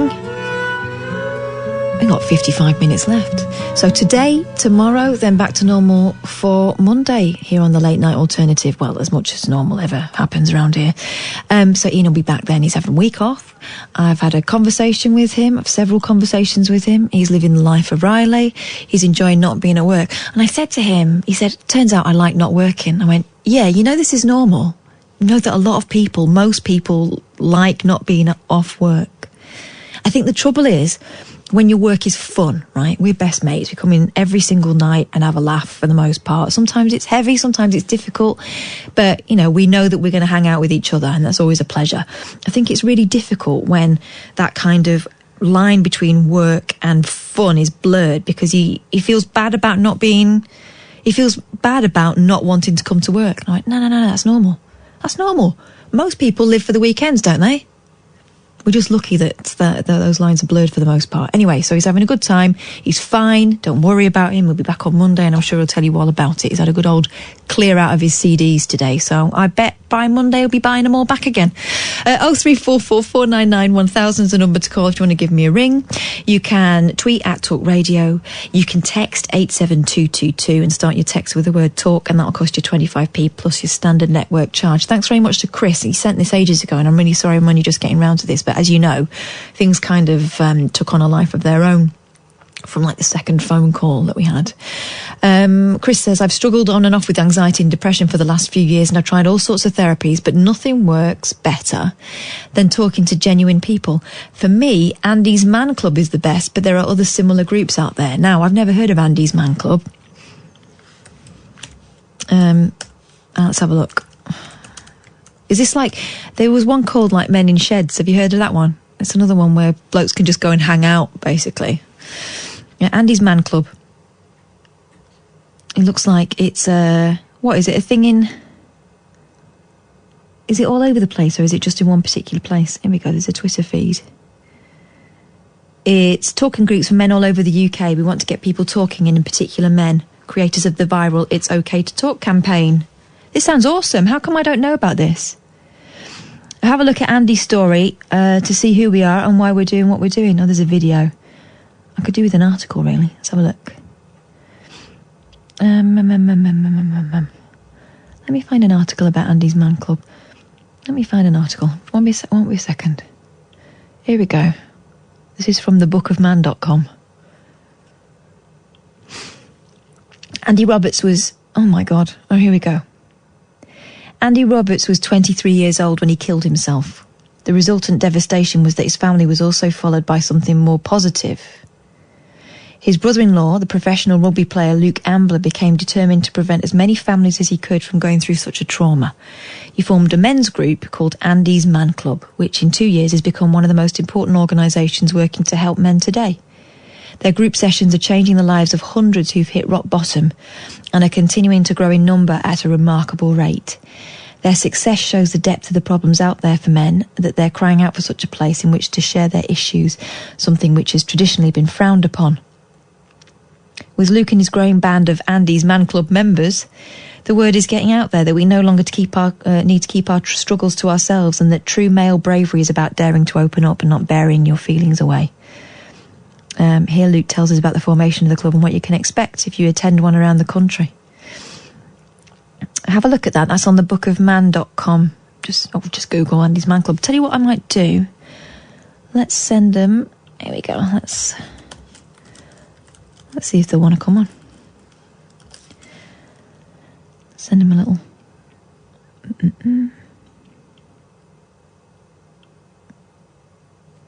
Oh, there's loads. Hang on. Let me make sure I get the right one. Right, I'll send it after because there's loads of them. Thanks for that, Chris. I wish I'd have seen that sooner. I'll definitely give them a shout. Paul, if you were ringing earlier on, do you want to give us a ring back? 0344 499 1000. This story is an interesting one. You know, gravestones these days don't have to be, you know, the box standard thing, and that people like to put their own seal on things. You know, if it's for a little girl, they want to make it sort of more girlified and everything. Something more in fitting, you know, fitting with the person that they're in memory of. Well, when Peter Bridges' dad chose his son's headstone, he wanted to have something that reflected his son and his sense of humour after he died in Adelaide, Australia. Now, this gives you a hint because you know about the Aussie sense of humour, right? It can be fairly bawdy. The grave headstone's been removed, being too offensive. And nowhere in this article does it say why. And then you look at the picture, because the gravestone looks quite standard. It's in that kind of, you know, like the print that they use for the Daily Mail's header. That kind of oldie-worldy thing. In heaven, one angel more, Peter Robert Bridge. 1st of the 4th, 1986. I was just a lad. The 7th of the 4th, 2019. Beloved son, brother, uncle, friend, nephew and cousin. And there's a little picture in the corner of Peter. And he's flicking the bird. The grave headstone's been removed, being too offensive. The family launched a petition for its return in Adelaide, Australia, reported 7 News. After a lifelong battle with cystic fibrosis, Peter Bridge died in April last year at the age of 33. When his dad Arthur chose his son's headstone, he wanted to have something that reflected his Peter and his sense of humour. The cheeky tombstone had been up for months until in January it was removed, being too offensive. Arthur has expressed his outrage at the decision in this petition. He wrote, "There are a ridiculous amount of reasons why this is not acceptable. First and foremost, we weren't even notified." Well, that's out of order. Of the headstone's removal, there was absolutely no regard for the memory and resting place of our boy. Secondly, the picture of Peter is so small you'd have to be standing right in front of it to even see it properly. If his picture did offend someone, why is it anyone's problem but theirs? That is our son's personal resting space. The Adelaide Cemeteries Authority told 7 News it received a number of written and phone complaints from the public about Peter's tombstone. I bet that's bullshine, don't you? Chief Operations, show me the picture. Show me the letters. You can blur out the thing. I bet they can't. You can blur out the addresses. I bet they don't exist. Chief Operations Officer Michael Robertson said, "Numerous attempts were made to call the Bridge family to discuss this before the monument was removed. Our calls were not returned. Adelaide Cemeteries has since met with the Bridge family on a number of occasions to try to resolve the issue." He added they'd suggested a number of solutions to the family and offered to meet any costs involved, but the family had declined. Adelaide Cemeteries remains prepared to work with the Bridge family to find a solution. The petitions had nearly 2,500 signatures. Should you be allowed to flick the bird in your final resting place? 0344 499 1000. Hey, Paul. Hey, Kat, how are you? I'm all right, thank you. Thanks for ringing. No, you're welcome. I got in quite late and I switched you on and I heard you talking about Heather Cooper. Yes. And something about her believing you seeing a meteorite? Yeah, this is what happened. Yeah. I'm driving into work. It would have been about 4 o'clock in the morning. I'm driving along the M1 and admittedly quite near Luton Airport. So my first thought when I saw a ball of flame, which is what it looked like out of the corner of my eye, was that there'd been a horrible accident. But then it kind of disappeared in a weird way. It looked like bits had broken off, but not massive bits. And obviously there was no noise or anything. And I got in and I checked the emergency lines and the police report lines and all these different things that you do when you first go in, and you're the first one in a newsroom first thing in the morning. Nothing at all. Made some phone calls, nothing at all. So I made the mistake of telling my colleague, a guy you may have heard of called Iain Lee. Yeah. And of course I got laughed out of the place. Everyone laughed at me. But Bullshine. I said, exactly, he called bullshine on me. This is the man that reckons he's seen a UFO, and yet he was absolutely sure that what I'd seen couldn't have been real, and I must have been, I don't know, sozzled from the night before or something, which I absolutely was not. So anyway, Heather Cooper was one of these people that you could call at 7 o'clock in the morning, and she was always up for coming on. She would be the sort of person who would say to you, yeah, sure, I'll come on. What did you want me to talk about? Right. Normally they would want to sound you out beforehand before they committed themselves. She was always just up for it. She knew that, I think she kind of knew that she'd have a laugh with us as well. And she came on and she believed me, and she kind of looked it up and she said, well, it's absolutely possible that you might have seen a meteorite, and, this is what's going on at the moment. I can't remember what they were called, but the Perseids or something like that. Yeah, absolutely. And she just said to me, you're so lucky. I would have loved to have seen that. Yeah. Well, it's I've got a little bit of an interest. It's a bit of a hobby that I've had for a number of years, and it's because of Heather Cooper that I have that hobby. I remember in the mid-'80s hearing on the radio talking about how there's going to be a meteor shower tonight. The Perseids, you need to get out and see it, and what time to be out. And I just spent the entire night just laying on my back in the garden, and it was amazing. It's glorious, isn't it?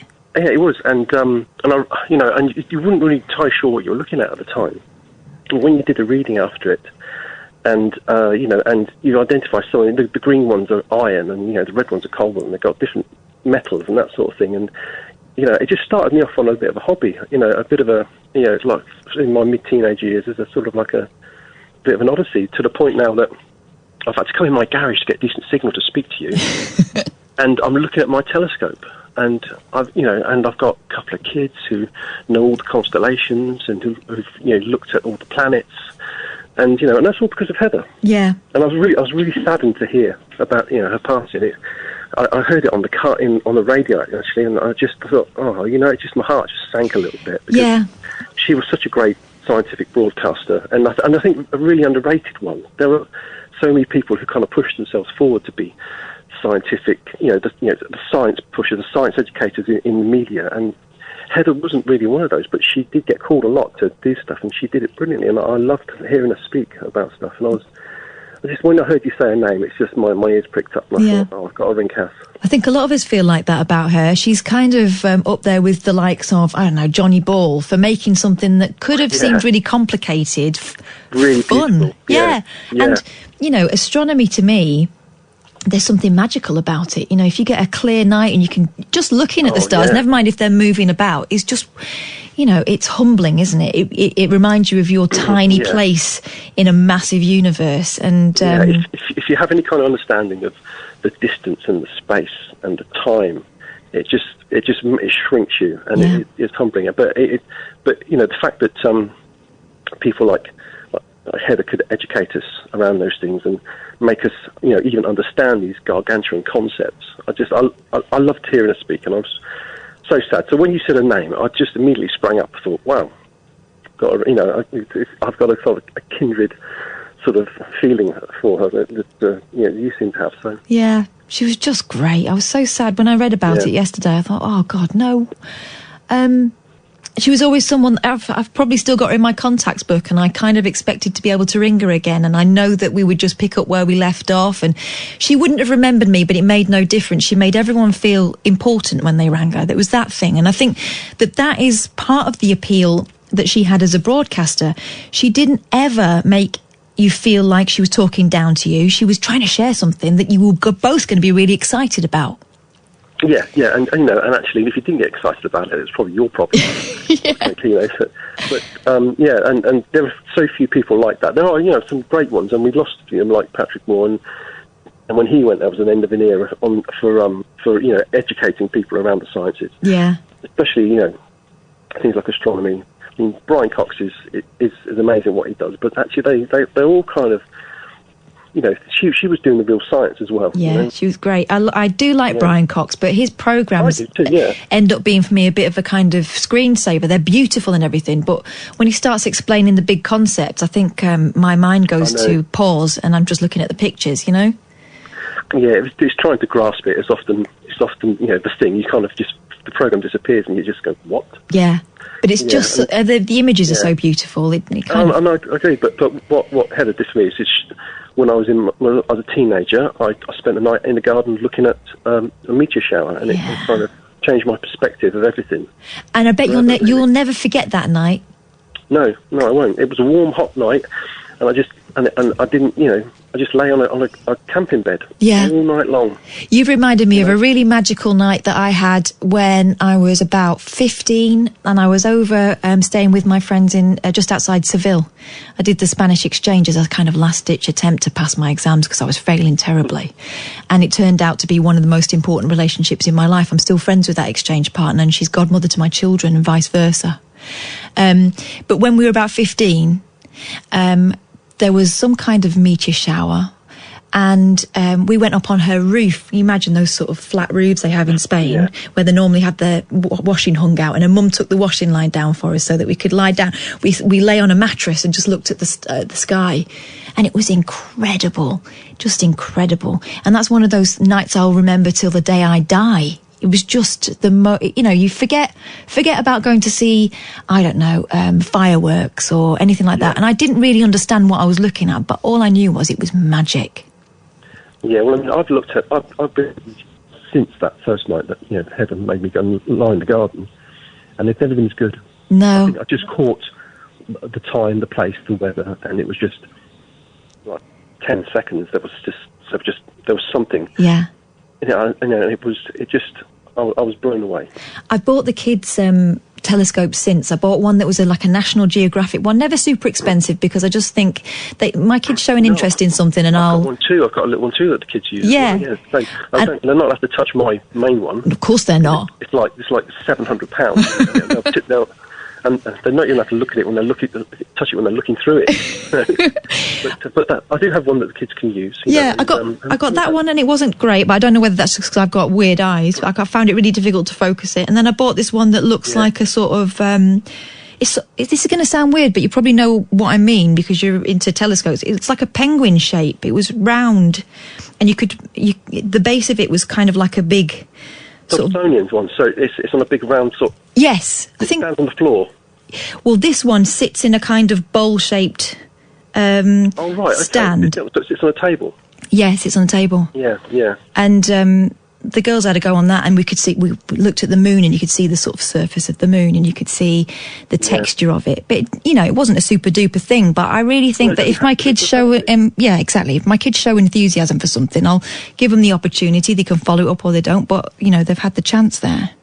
Well, when I take the optics out of the cheap telescope, I put my expensive ones in. Yeah, that still works better. So it's often the bit you're looking through that is the cheap and nasty bit. The basic telescopes, especially a reflector with just a mirror in it, they just choose with a mirror at the bottom.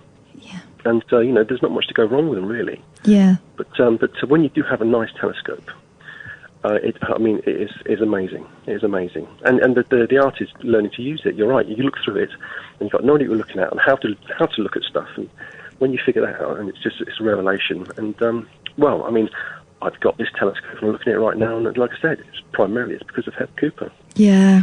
That just shows the difference one person's enthusiasm can make. If you get that one teacher I'm not the only one. No, absolutely not. I'm sure lots of people were affected by people who, and other TV personalities. I have a soft spot for Patrick Moore as well. I did, until we had him on the radio once, and he talked about how he didn't like women on the radio. It was one of his pet hates.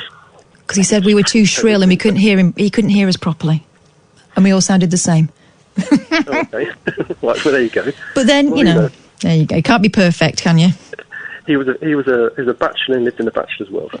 Yes, and perhaps we know why he was single. Thanks very much for phoning, Paul. It was a pleasure talking to you. Talk to you. You've been great this week. Oh, thanks very much, Paul. I appreciate that. 0344 499 1000 if you want to give me a shout.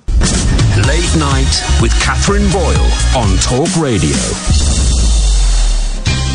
That reminds me, have you ever seen this app called, what's it called? Hang on a sec. It's really good. If you've ever been even moderately interested in sort of looking at the sky and mapping the stars and working out which constellation is which, this is an absolute belter. It's called Night Sky. Have you heard of it?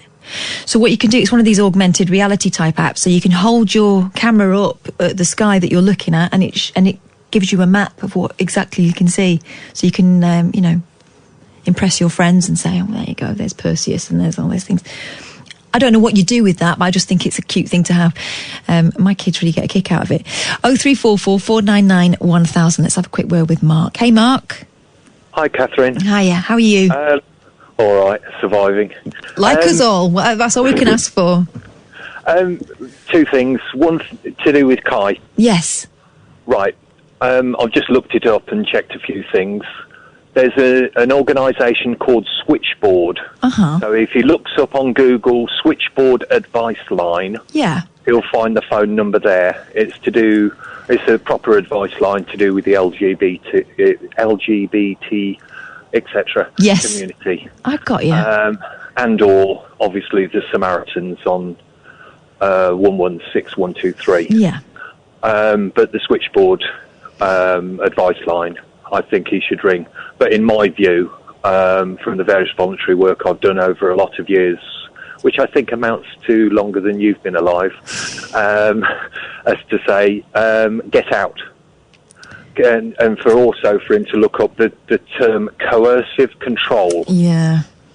Coercive control. Look up that and read up all about that. It's the ways people can socially manipulate. It may not seem it to him. And there's also another term called gaslighting, which he needs to read up about. That's being a sort of serious thing. But I know what you mean. I think this feeling that if you're in a relationship where you feel like you're the only person that can help someone, they need you, it's a strange one, this one, because it feels like that this guy is at once pushing him away, but at the same time...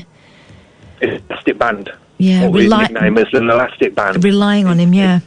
Yeah, but it's the only place he's got to go. So he's not going to other groups, people, this, that, and the other.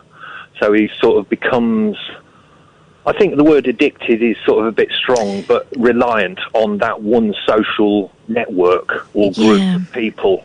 And he's 18 years old, and we're all like that at that age. And people think they're older and all that lot, and you get older, and then you think, yes, you were younger then and all that lot, even in their age groups. Yeah. But it's to the world than what he's seeing at the moment. I know what you mean. There is also a point, isn't there, that I think there is a scientific thing about the teenage brain is still developing till you're in your mid-20s, and so your ability to make judgment isn't the same as someone who's a bit older.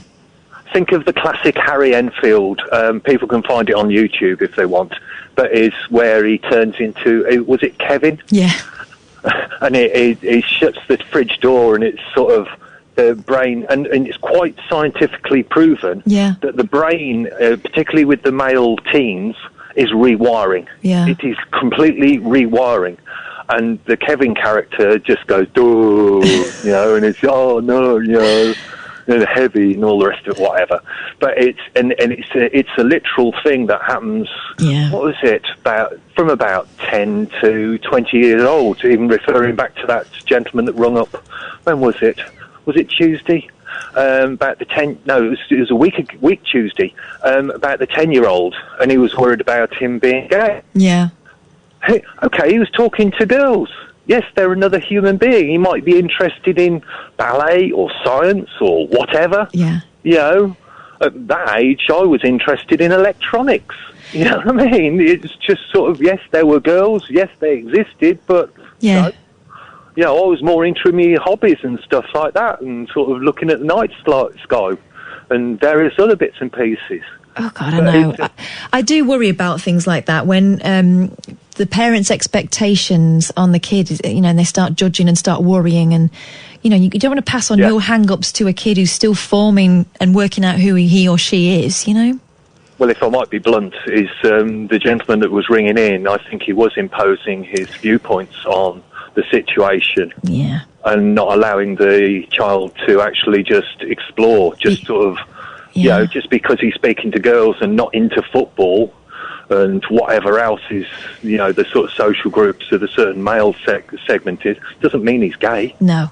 And you know what? What if they? That even applies to Kai. Yeah, I know. You know what I mean? Yeah, I know exactly what you mean. Context. But anyway, going on to the stars and stuff like that. Yes. Well, before you do, I was just looking up a word because I was thinking that there's a word there when you were talking about coercive relationships and stuff like that. Codependency. Codependency. Yeah. You know, if you need someone that badly to kind of confirm who you are and you over-rely on somebody, that's where the power imbalance can really swing into action. Yeah, because, well, it's like, you know, I've both, and other people listening have been through it, you know, you're in love and all the rest of it with whoever. Yeah. And the rest of the world disappears. Boom, right. Let me tell you something. This is me at 18. I was in a relationship with someone who I'd been in a relationship since I was 16. Okay, so it felt like solid, madly in love with each other. This was the be-all and end-all, and I wouldn't have heard differently from anybody. My mum started to get a bit worried when I was about 18, when he started saying things like, he would start saying things like, what, you want to be a journalist, but you don't know anything. And there was just a little bit of that sort of niggling. He'd failed his exams, you see, and so he started trying to undermine my confidence. Now, as an adult, you can see that happening. But at the time, my mum saying that, of course, that's not the case. This is we're in love with each other. No, you're taking it wrong. You didn't mean it like that. Codependency. And when you're younger, you can't see it, can you? It doesn't always start out that way. That's always the rule with certain people, putting you down just that little bit, just to make sure that they're the little bit better. Yeah. There's a lot of very manipulative people out there. Yeah. And when you're 18, you don't realise that they exist. No. And it's all part of, you know, if you're lucky, you get through it and you learn something from it. I came out of that relationship, I was in it for 5.5 years. And when I came out of it the other side, I didn't really know who I was anymore. But I also knew what I didn't want to do. I didn't want to go back to something like that again. And you sort of build yourself up and you carry on. But had it upset you that bad? When we broke up, it just sort of fizzled out, and it was only when I was out on my own again and not on some, you know, not because we used to knock about all together. There was me, him, and all what turned out to be his mates. I thought they were my mates too. And then you realise that that's not quite how it was for everybody else. So it was that kind of realignment, and I think I was super protective of my heart for a long time after that. I didn't really trust anybody else, and I swore I'd never completely completely surrender myself to someone like that again. It took a long time. And maybe that was a healthy attitude to have, actually, just look after myself for a bit and find out who I was. Well, it's reflecting Kai in the position of you, and then you've got, you know, the boyfriend of you reflected as this 60-year-old and his mates. Yeah. It's all possible. Yeah. I hope Kai's listening. Well, I do too, because we're the old gets seen it all and all the rest of it. Yeah, but the overriding thing that I find really heartening from all of this, and it is a concerning situation, is that everyone's feeling really protective towards Kai, and we just want him to win. Well, as to say, there's the switchboard advice line number, and there's obviously Samaritans. Right, But anyway, let's go and play with the stars. Let's do it. Right, I've done various stuff, and I'll tell you about other things that I'm involved with to do with all the various bits and pieces. But just to give you an idea of the scale of things, we as Earth are going round the sun at 67,000 miles an hour. Right? Right. So if there's anything kicking around that's wandering around the around the solar system and happens to crash into Earth, it's moving pretty quick. Yeah. The space station, and I do recommend people look it up and see when they can see it and all that lot. And where we are in Britain, it more or less comes overhead and goes across sort of west to east. Rather than going up and down, and it actually goes round the Earth like the little line on a tennis ball. Yes. The way around, it goes round the Earth in that sort of pattern. So it swings round, but at the top of its sort of slope, it's going across Britain, as to call it. But anyway, a meteor is something that hasn't landed, and a meteorite is something that has landed on Earth. And Earth is getting hit by loads of them every day. So for you to see a fireball, it can be only it's like a grain of sand by the time it's gone through the atmosphere, but it's extremely hot and it's burning everything off. And the fireball that generates is much larger. You know, it's just horrific. You know, it doesn't need to be very large to make a big fireball. Wow. Does that make sense? Yeah. I feel a bit Brian Coxey about it now. I feel a bit minuscule. Well, you know, you look at Orion, you know, the 3 stars that go up that line, and then above it and below it, in sort of like a tall sort of oblong, like a door shape, you've got, top left you've got Betelgeuse, and bottom right you've got Rigel. Now, if you thought of the sun, that's extremely large to us, when you compare it with Betelgeuse. I've said it 3 times now. We're in big trouble. Yeah, I know.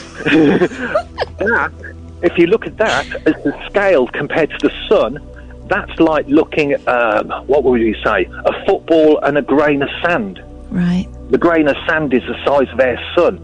But then go to Rigel, and Rigel is even bigger, to the point where Betelgeuse, we said it again, is about the grain of sand compared to Rigel. And we thought the sun was big. That's the scale of things. And when you look at those 3 stars going across that form Orion's belt, and you look below, there's a little tail, as if it's like a square kite. Those 3 little stars there, the one in the middle, there are others, is a nebula. And a nebula is a massive, it's just stupid size. And it's a gas cloud that's actually forming planets. And the one on the top right is called Bellatrix. And the light from there takes just under 20 to get here. Blimey. And the light from Sirius takes 8 years to get here. And they're fairly near. The other ones are like 700,000 years for the light to get here. Mark, you're blowing my tiny mind. Take care. Night. Space. Isn't it massive? Late Night with Katherine Boyle on Talk Radio. 0344 499 1000. Do you remember when we first started this show, before we started talking to Kai, and we talked to Stephen, and he mentioned another caller that he hadn't heard from for ages? You never guess who I've just had a tweet from. I'd flippin' Kath. I just turned in. Wow. Jasmin, ring us up. We haven't heard from you for ages. I was starting to wonder what happened to you. 0344 499 1000. Hey, Andrew. Hi, Catherine. Hiya. Thanks for hanging on. I know you were there a while. What's up? Nothing much. Just like to call you. Well, I appreciate it. What's going on with you?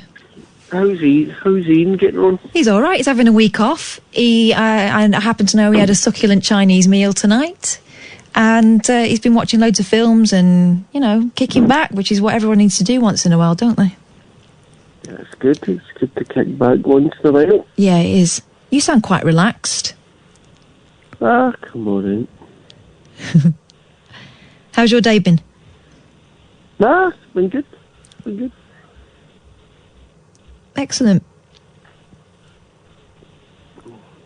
I know I'm the most boring caller in the world. You're not? Not at all. I just love your show. Well, I appreciate that. Thanks very much, Andrew. You all right? How are you? I'm all right. How have you been getting on? Me, I've had a bit of a cack week, but I'm coming up the other side of it now, and I don't know whether things are improving or I've just got my head around them and I realise it's not the end of the world. But either way, I'm feeling better, and that's a blessing, isn't it? Definitely. Yeah. Definitely. All right, Andrew. Well, listen, it's nice to hear from you. I'll let you. It's always good. I always listen to your show. It's good of you. Thanks very much, Andrew. Take care of yourself. I'm going to say goodbye because I've got Scott in Liverpool hanging on. Hey, Scott. Scott, are you there? That's a weird one. Hang on. Let's see if we can move him about. Let's see if we let Andrew go. And then we move Scott over here. And then that opens up there. Can you hear me, Scott? Can you hear me? I've got you. How you doing? I'm all right, yeah. I just had a little story to tell you because I got bought a telescope when I was a kid years ago. Did you now? Yeah, it was a red one with silver legs and black, like a black trim on it, black feet in. And I used to look at it about every, once a fortnight. Yeah. And I used to have it on the moon. Or I'd just position it on the moon and look at it. Yeah. And I used to see something on the moon, right? And honest to God, I'd run downstairs, I'd get me dad, I'd say, Dad, look, something's on the moon, and he'd look through it, and there'd be nothing there, and I couldn't see it. And then it happened for about 2.5 years until I realised what it was. There was a spider in the end of it. Honestly, I'm not kidding you. And we worked it out. When I'd be looking for, say, about 10 or 20 minutes, the heat must have travelled up the telescope, and then he used to come out then, you see. And that's exactly what happened. Then when I'd shout me dad, he must have got spooked and gone back inside the thing, like, so, yeah. But that's a true story, like. A space spider. Yeah, but I tell you what, it didn't look like a spider, though. It was quite hard to explain to you what it was, but how interesting was the bloke on just before you? Yeah, he knew his stuff, didn't he? Yeah. I'd just like to say to him, could he prove it that we're doing 67,000 miles an hour? Is there any way you can prove that? I wonder how you can. I guess what you do is, you go to the space station, yeah, and I don't know, they must have like lasers or something. Yeah. Right? And then you aim your laser at, I don't know, what would I pick out? Like the Eiffel Tower? But fair play to you, yeah, that's probably how you would do it. Yeah, definitely. I mean, I'm no scientist, Scott, but that's how I would do it. Do it. Yeah, I think it's something that's been done like that before years ago by some Greek bloke who worked out the world was round or whatever. Yeah, he did, despite everyone else saying he was full of it. Yeah. Well, I'll let you go anyway. That was just me little story. Well, it was a lovely story. Thanks, Scott. I appreciate it. Thanks, love. Take care. Bye-bye. 0344 499 1000. Hello? Hello? Wow! It's you! Yep. Where have you been? Because Stephen in Welwyn Garden City has been missing you, and he doesn't like many people, but he likes you. Oh, really? Yeah. I'm honoured. You wanted to know about your experiments. Last time we spoke to you, I think, or last time he heard you, but this is the one he mentioned.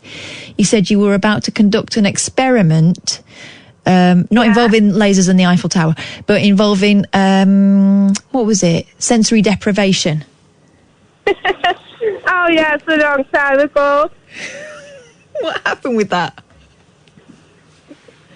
Well, it wasn't so successful. I just did sensory deprivation for 24 hours. Yeah. Blindfolded, headphones. And it was like a crazy experience, but I was very happy when I finished. I bet you were. So what happened when you were sensorily deprived? Did you start to like spin out and see crazy things in your head, or was it just really boring?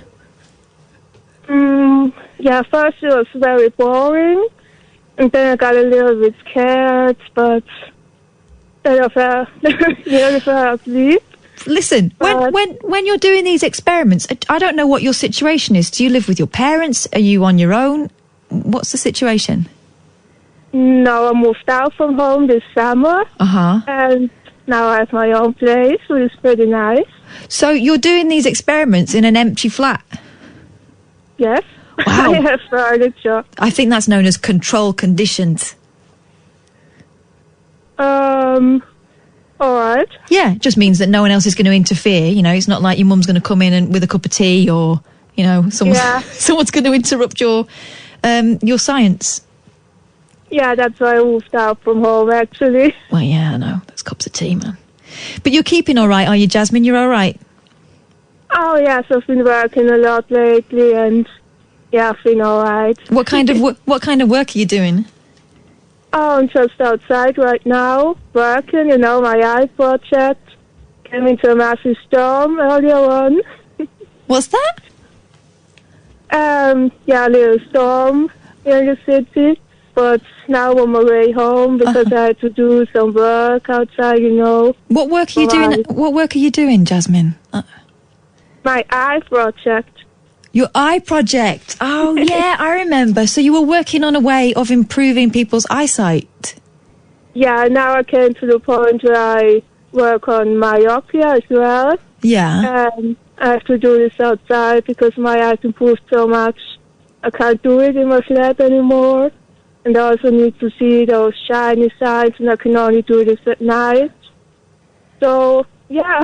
So you're telling me that your eye exercises mean that you no longer have a problem and that needs glasses? I still need glasses sometimes for playing Minecraft, but now I can watch telly without glasses, work on the computer without. And yesterday I went shopping without my glasses for like the first time. Wow. In a very big supermarket, and yeah, I did a lot of efforts during the last 18 months. Wow. And so, yeah, now I'm working on a book as well. With glasses on, or do you not need them for that? I mostly don't need them. Wow. That's a big computer screen. So my book's going to come out very soon, I guess, with lots of bonus material. So people only have to buy my book and don't need to go to the shops. I can see a flaw in the plan, but I'm sure you've already thought of this. If people's eyesight is bad, reading a book might be tricky. Why don't you do an audio book? I'm not sure about that yet. But the thing is, I'm writing my book in German, and I'm going to need someone to translate it into English. Auf dem Deutsch. So all the people in the work can kind of like read this book and get help. Well, Sam that I work with speaks German really, really well, don't you, Sam? Yeah, terrific. Sam's grandmother is German. Oh, really? Yeah, speak to him in German. Hallo Sam, wie geht es dir? Ja, sehr gut. Und du? Danke, auch sehr gut, bin beschäftigt. Draußen. Sorry, say that again? I'm just outside after work. She's speaking English now, Sam. Okay. Flipping it. Well, that deteriorated quickly. Bless him. I put him on the spot there. He's very well aware that when his German-speaking relatives come over, that he's somewhat out of practice. But I reckon what we need to do, Sam, is send you over to stay with Jasmin maybe for a month or so, and you'll soon get up to speed. What do you reckon? Jasmin, would you be up for that? Oh, yeah, I'm looking for an assistant for my work. She needs an assistant? Maybe you can come out with me at 12 o'clock in the night. I'll check my diary. It's so nice to hear from you, Jasmin. Thanks for calling in. Oh, yeah, I wanted to call for a long time. I really like speaking to you. Yes, it's fun hearing from you. I'm glad that everything's going well and that you're heading towards becoming a published author. Oh, hang on a minute. I think Kev wants to talk to you. Kev, did you want to speak to Jasmin? Yeah, hi, Kath. I spoke to you last night. Yeah, I remember. Yeah. Hi, Jasmin. Okay, no, it grabbed my attention because I lost a lot of my vision 23 years ago. It's something called Leber's optic atrophy. So I was really interested in what Jasmin's doing. Well, I mean, Jasmin is bonkers, so I leave you with that note of caution. And Jasmin, you won't mind me saying that, will you? Not really, no. I get it. So, yeah. What do you think? Is there something simple that everyone could do that might help, I don't know, strengthen the muscles, Jasmin? What would you suggest? I would say for the common stuff, like hyperopia, myopia, and astigmatism, and also these in combination. And I'm not working on more difficult things at the moment. Yeah, sounds like Kev's got quite a complicated situation there. Yeah, very complicated. And so just working on the more easy things at the moment. Sorry, Kev. If it was a matter of losing the old readers, she might be able to help out, but this is something out of her remit, I think. Oh, thank you. No, I just thought I'd give you a quick call. I also, I spoke to Elle before, and I just wanted to thank you for listening to me last night. Oh, you're all right. I've been thinking about your situation all day, to be honest, and I don't know what more I could say. I hope it helped in some way, but... Massively so, Kath. It was like... it was just somebody who doesn't know my situation that I was able to talk to. Yeah.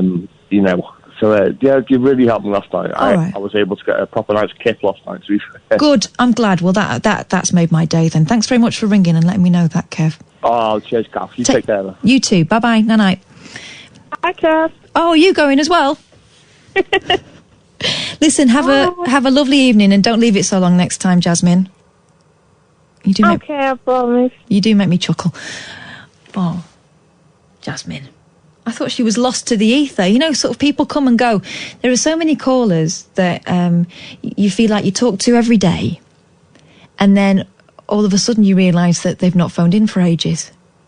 And I always hope it's because they're happy, because maybe they've pulled and moved on with their lives, or go to sleep at a reasonable hour, or I always hope it's for a good reason. But Jasmin was one I wondered about. Not funny. Listen, thank you so much for your company this evening. I think Daryl Morris is up next, but I have no idea where he is. Daryl, if you're around, come hither. Where is he? But otherwise, I'll talk some nonsense. Oh, here he comes. He's running. I've made him run. Here's some motivational thoughts to leave you with in a kind of Jerry's final thought kind of way. Hello. Mary Woodruff and her late husband James first opened Woodruff's store, cafe and pie shop. This is what grabbed my eye. Pie shop. In the tiny unincorporated Virginia town of Monroe in 1952. Now, nearly 70 years later, the shop is doing better than ever. And Woodruff is 103 and still helps run it.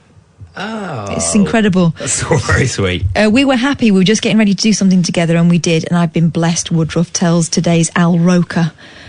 Despite their happiness, they faced discrimination. They had a couple of bricks thrown through the window, says the daughter, Angela Scott, who also helps run the shop with her two sisters. Yeah, they're a black family. Oh. And then my sisters, I missed that bit. integrated the schools in Amherst County. So they've seen all this change. Yeah, wow. And as soon as that happened, there were a lot of white people who didn't like that, so they stopped patronising the business. But the family had deep roots in the area after James Woodruff's grandfather was freed from slavery. God, it's in living memory for some people. Yeah, right. He opened a blacksmith shop across the street from where Woodruff's would one day stand, and drawing strength from that, the little pie shop persevered. It stayed that way until 1982, when after 3 decades in business, Woodruff's temporarily closed, only for Scott to reopen it with her husband in 1998. So they're still going. I like that. Perseverance. She says the Bless them. sweet treats, all handmade, come in a box stamped with Psalm 34:8. Oh, taste and see that the Lord is good. Oh. Pie is love, Scott says. When you bite into a piece of pie, it just makes you feel loved. Oh, I agree. I want to go to that pie shop. Pie is love. That I think we can all get on board with. Big fan of that. I love a pie, really. We need a pie that is, correct me if I'm wrong here, Kath, but a pie that is all pastry. You know, like pastry around the bottom. None of those ones that just have the pastry on the top. Now, listen, I know that you're only here kind of during the week and weekends you go back up north, right? Yes. Berry Market is where you get the finest meat and potato pies. Yeah. Yeah. Berry Market's all right. It's all right. It's good for a black pudding. Black pudding, very famous for a black pudding. Oh, is it? Yeah, I didn't know about that. My mate Jade used to supply me with pies because we couldn't get the same. It's just not the same. No.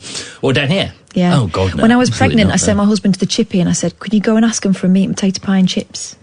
And he came back and he went, well, he's southern. They looked at me like I was asking for lobster. It is. It's northern lobster, isn't it? Yeah. It's northern lobster. That's what it is. God, I love it. I would say there was. I don't think it's there anymore. Actually, there was a really nice bakery on Lee Lane in Horwich. in Bolton, which is beautiful, really nice place. And Carter's Pasty is also very good. Oof. Right, what I'm saying is, if you're passing this weekend... Yeah. Oh, I'll stock you up if you want. Please. I'll get you a tray of them. Please. Do you know Carter's Pasties? Do you know Cars? I would like to know them better. Yeah, I bet. Chris Wallace used to have them shipped down. Did he? Yeah. Oh, it's just so I think good. Vernon Kay introduced them to him, and now he has them shipped. Please, Yeah. it'd be like a mercy package. Yeah. It's been so long. Like Ed.